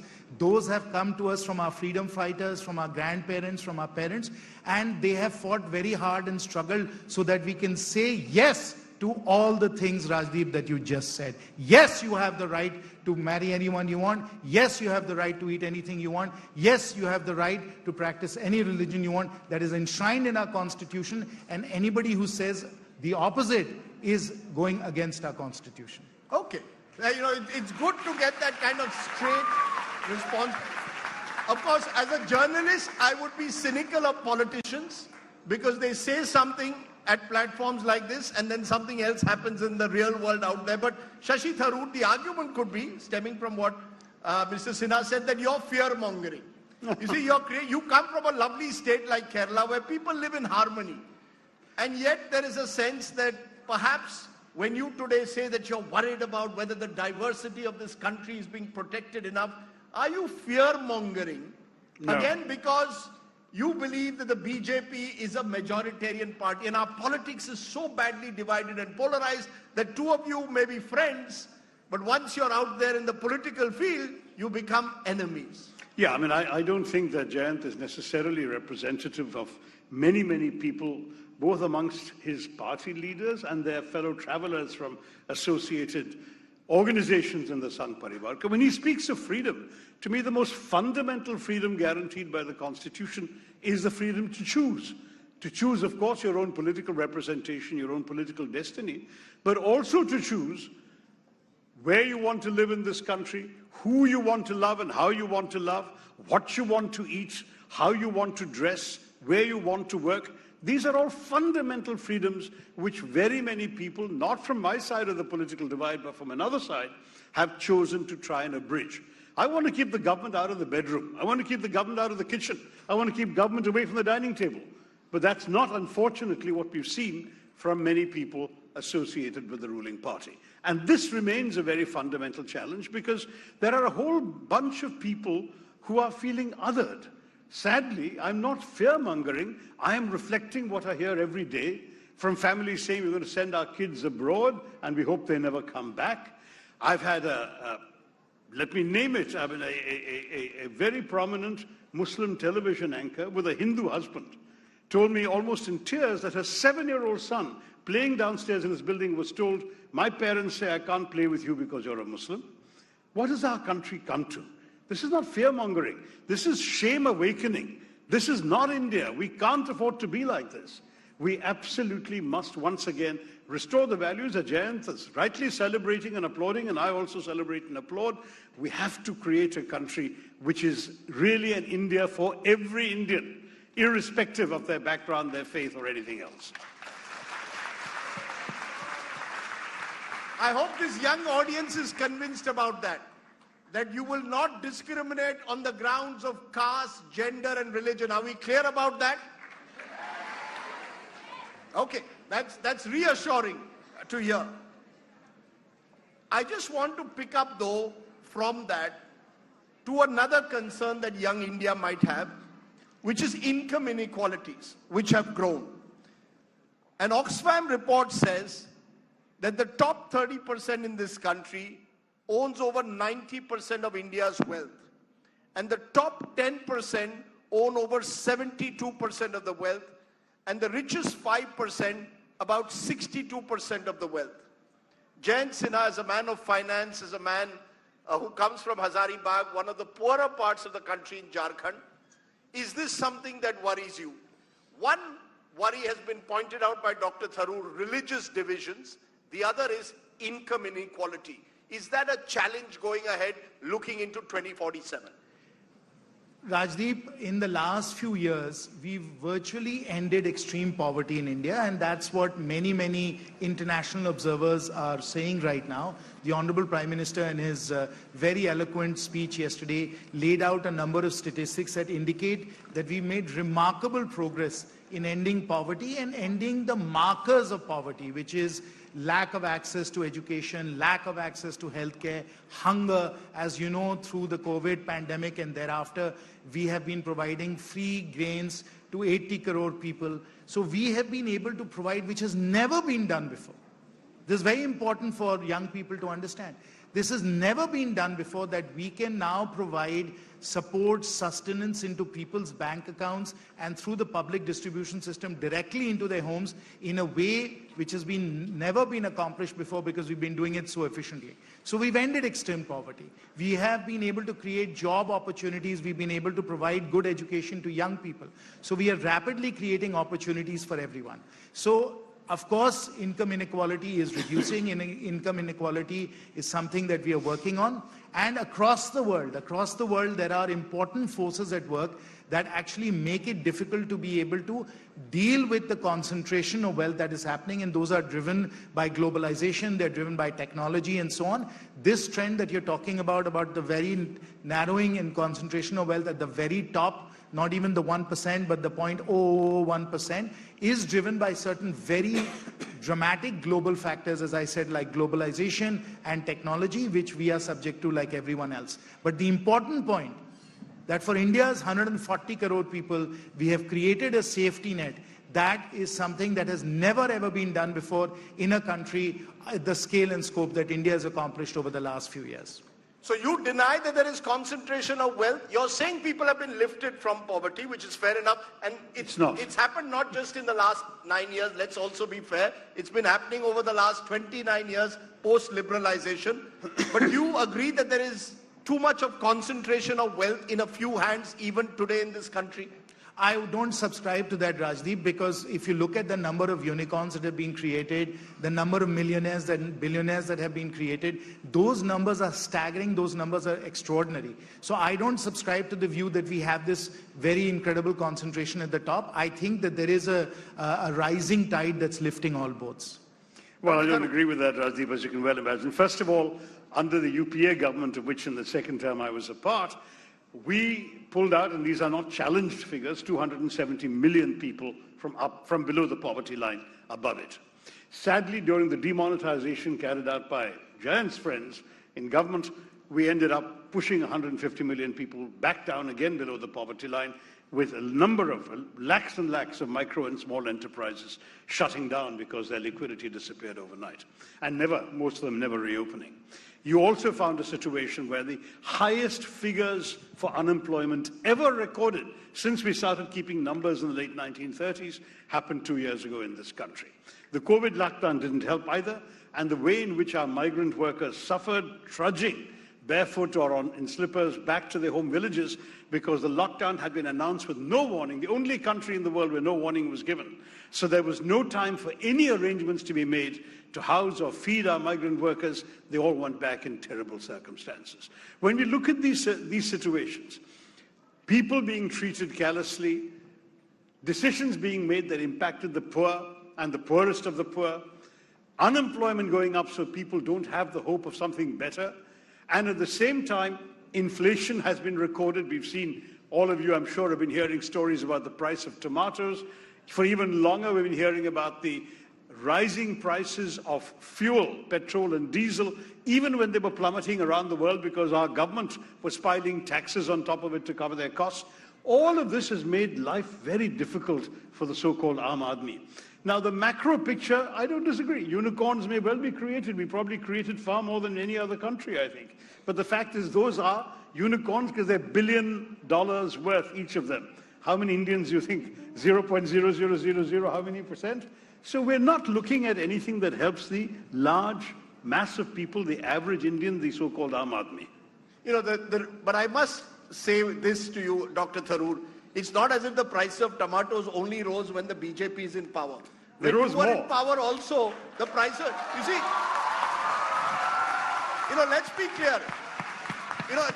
Look, I'm a tomato fan. In inflation, price of onions also went up 100 inflation wasn't discovered in 2014. You see, the problem with having politicians from either side is you give a very partisan perspective. When I give these figures about income inequalities, this is a reality that has existed in this country for 7 decades. No, it's actually got worse, right? These are measurable facts and figures. In fact, I'd like to know why the government, no, you can measure it. Inequality is worse in our country. It's also happened to China. Inequality is bad in China too. So it's not as if we are unique, but we do have rising inequality, and all the figures have shown this. One of the worries we have is that suddenly the government hasn't been conducting some of the statistical operations that give us reliable data, that used to give us reliable data.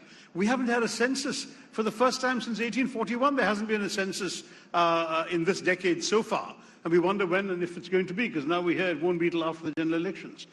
We don't have a number of the statistical exercises. We don't even have a chief statistician. He's been fired. So we're worried a little bit about the reliability of the figures. But in as much as the experts can estimate with accurate numbers, we are doing worse on the yardstick that you asked about, which is inequality. We're doing worse on poverty. We're doing worse on hunger. The Global Hunger Index is considered a widely reliable figure. Our rates have dropped there. In other words, child malnutrition has gone up, and particularly in so-called prosperous states like Gujarat, the figures are shocking. And you're looking at a situation where these numbers are bad. I believe very much in painting a picture of hope and optimism, because that's basically who I am. The proverbial glass being half full and half empty, I prefer to see it not only as half full, but as refillable. We've got to be able to try better. We haven't got it right. We've got to be able to fill that glass up. So I want to say to all of you, I want you to have a better future. But we're not going to get there until we look at the reality of the present time. Okay, let me turn therefore to another reality of the present time. We've got a young audience here, many of whom, like you, might want to get into public life. And then they see a figure brought out by the Association of Democratic Reforms a few months ago, that 44% of our legislators of state assemblies across the country, 1,777 of them, have declared criminal cases against them. Why should the young join public life and politics if they are surrounded by criminals, and if criminalization of politics is so rewarding? So they can reduce the number.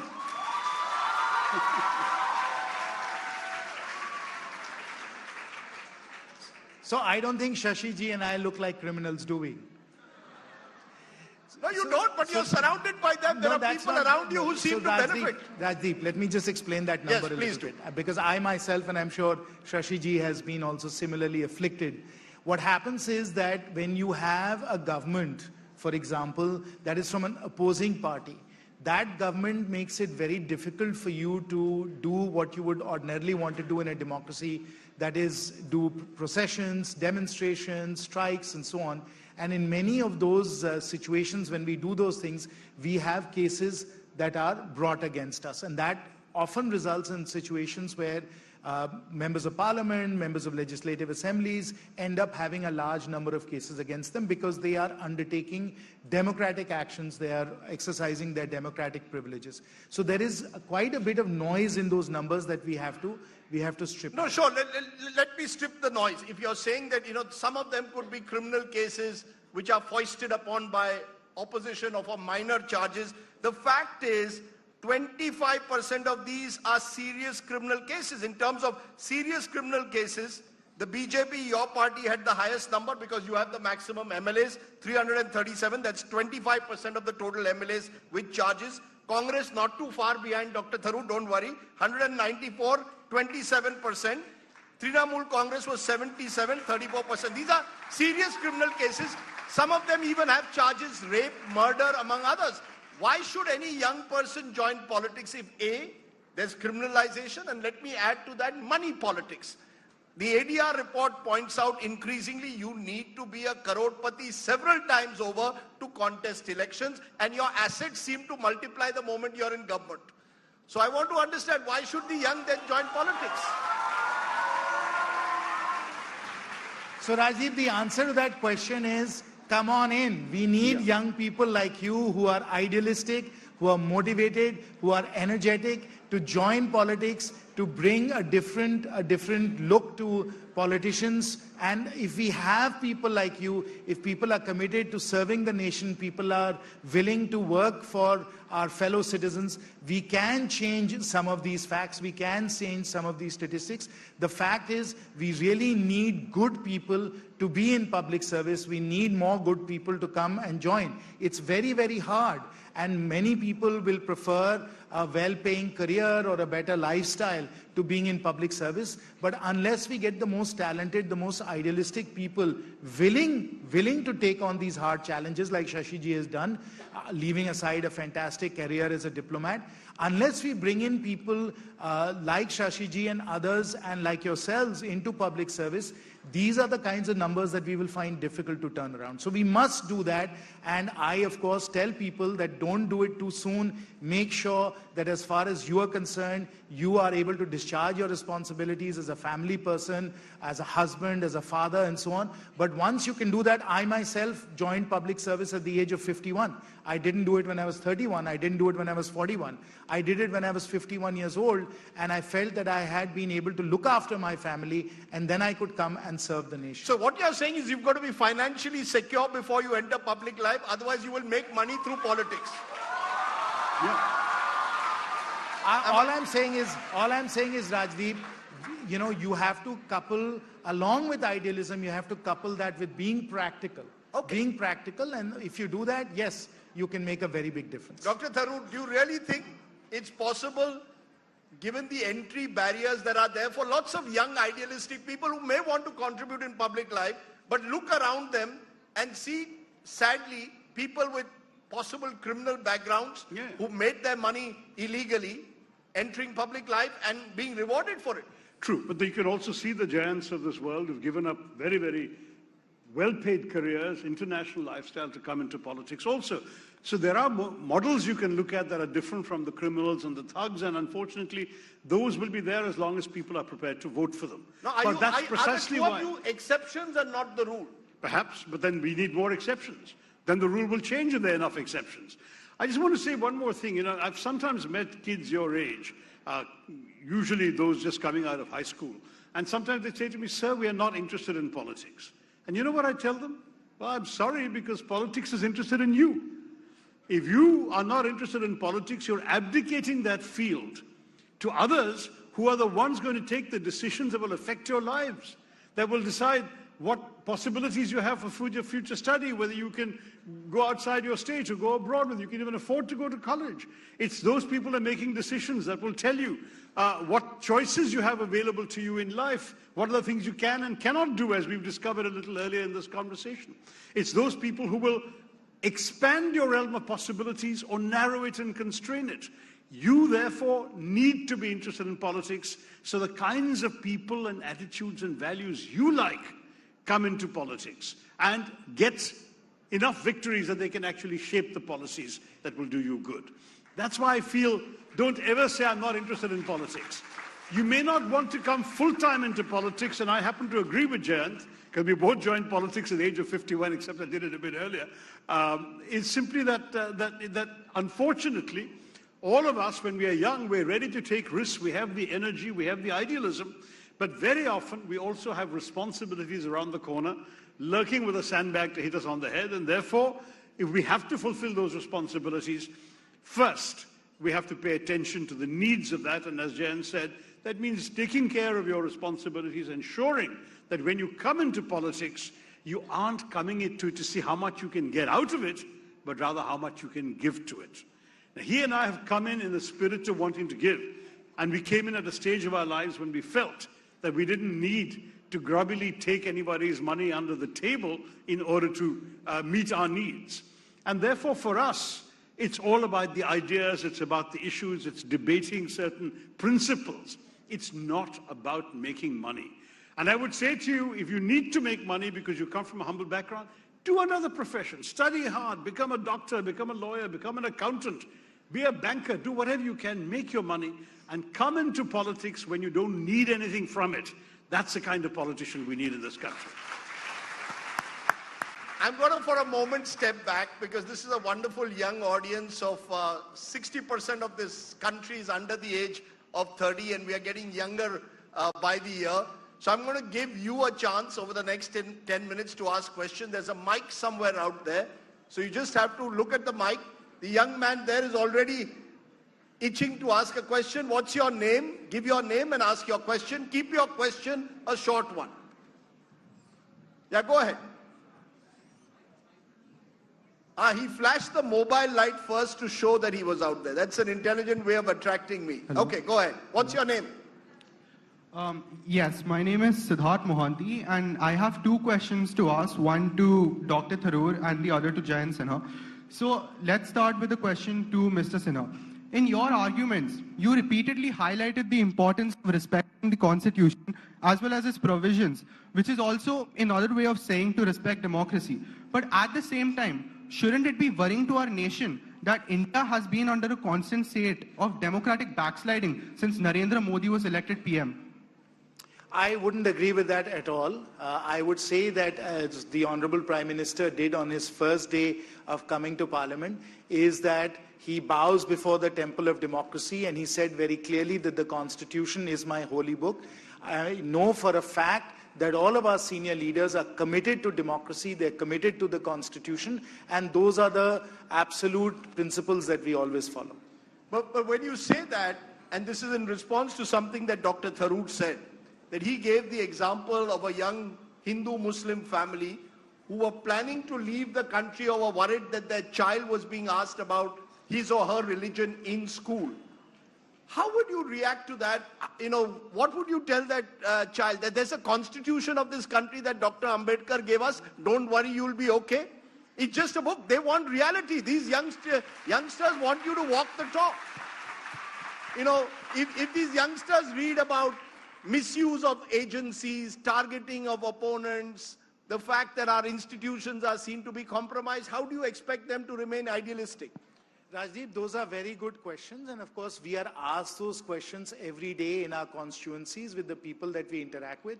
And let me assure everyone, you are protected by the Constitution, you are protected by us because we are committed to your freedom, to your liberty, and to your constitutional rights. So you're fully protected by us, and whether it is our state governments or whether it is our national government, we have always honestly and truthfully followed the Constitution. And for those that believe that the Constitution is not being protected, it's being violated in any way, the Supreme Court has a very powerful instrument that you can use, which is a public interest litigation. As far as the constitutional rights are concerned that you have, anytime you believe your fundamental human rights are being violated, you can go directly to the Supreme Court and file a PIL to that regard. Okay. What's your question to Dr. Tharoor? Yes, for my second question, to point out something in both of your arguments, you praised one of the provisions of the Constitution which allows according to you, to allow the people to choose who and whom they wish to marry. However, as we all know, the Supreme versus Union case earlier this year did not release a proper verdict regarding the legalization of same-sex marriage. And one can say that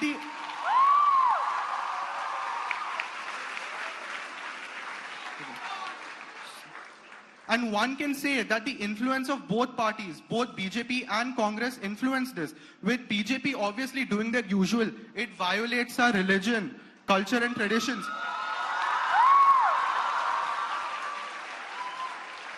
And then we have Congress, which continues its streak of not doing anything. It's stating that there are more. Okay. And Congress, which I'll just short a minute. Go on. And Congress, which continues its streak of not doing anything, stating that there are more important issues to handle than gay marriage. Now, in Congress's words, does more important issues constitute Rahul Gandhi getting new beard styles and running a marathon under the name of Jodo India? Okay. By the way, I think in the course of this debate, we have found a good young moderator and a future politician. But let's be very clear. Before I Did you come to say Dr. Tharoor, immoderator? Or? yeah, before I come to Dr. Tharoor, I want a show of hands. How many of this audience actually believes that the Supreme Court should legislate and allow, if people want to have same-sex marriages, they should be allowed? I hope you're watching Mr. Sinha and Dr. Tharoor.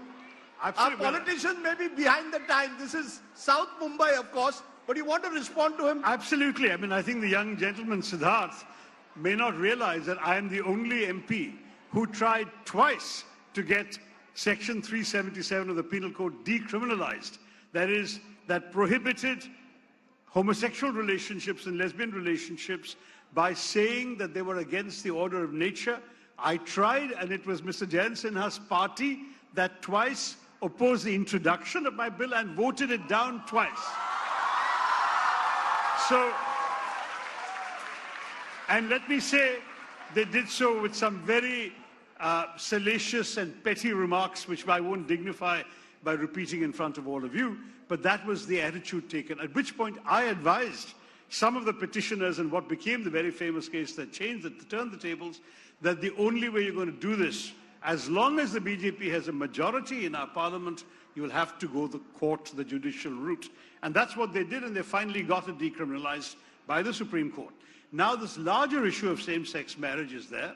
As far as I'm concerned, I recognize that my stand is a minority one, that even in my party there'll be many who disagree with me. My argument is, if their disagreement is based on an emotional word like marriage, many countries have gone through an intermediate stage of a civil contract kind of arrangement. The most important thing is that in a loving relationship between two people, that the dearest person to you should have the kinds of rights that in a heterosexual marriage a spouse would have. And those rights, if you're not able to bring it in through the word marriage, bring it in through a civil society, a civil or social partnership contract, which can easily be done under the Special Marriages Act, provided the court allows it for people irrespective of their gender. So there are solutions possible. I cannot speak about Rahul Gandhi's beard. I think he looks pretty good, clean-shaven, but, you know, there are others who have different views. But I can tell you that as far as the Congress party is concerned, we are free to express our own opinions. And even though there was no agreed party position on what I did it not just once, but twice in the House. And to this point, nobody ever said, why are you doing this from my party? So we can stand up for what we believe in. We just have to have the political courage to do that. It may not work, but it's worth trying. Good question. You know, but before I move to the next question, let me just ask both of you. Mr. Jayant Sinha, if there's a view that Mr. Narendra Modi has and you don't agree with it, can you go up to him and say, Mr. Prime Minister, I don't agree with you? Absolutely. We have the ability within the party to have very open discussions on many important and sensitive topics.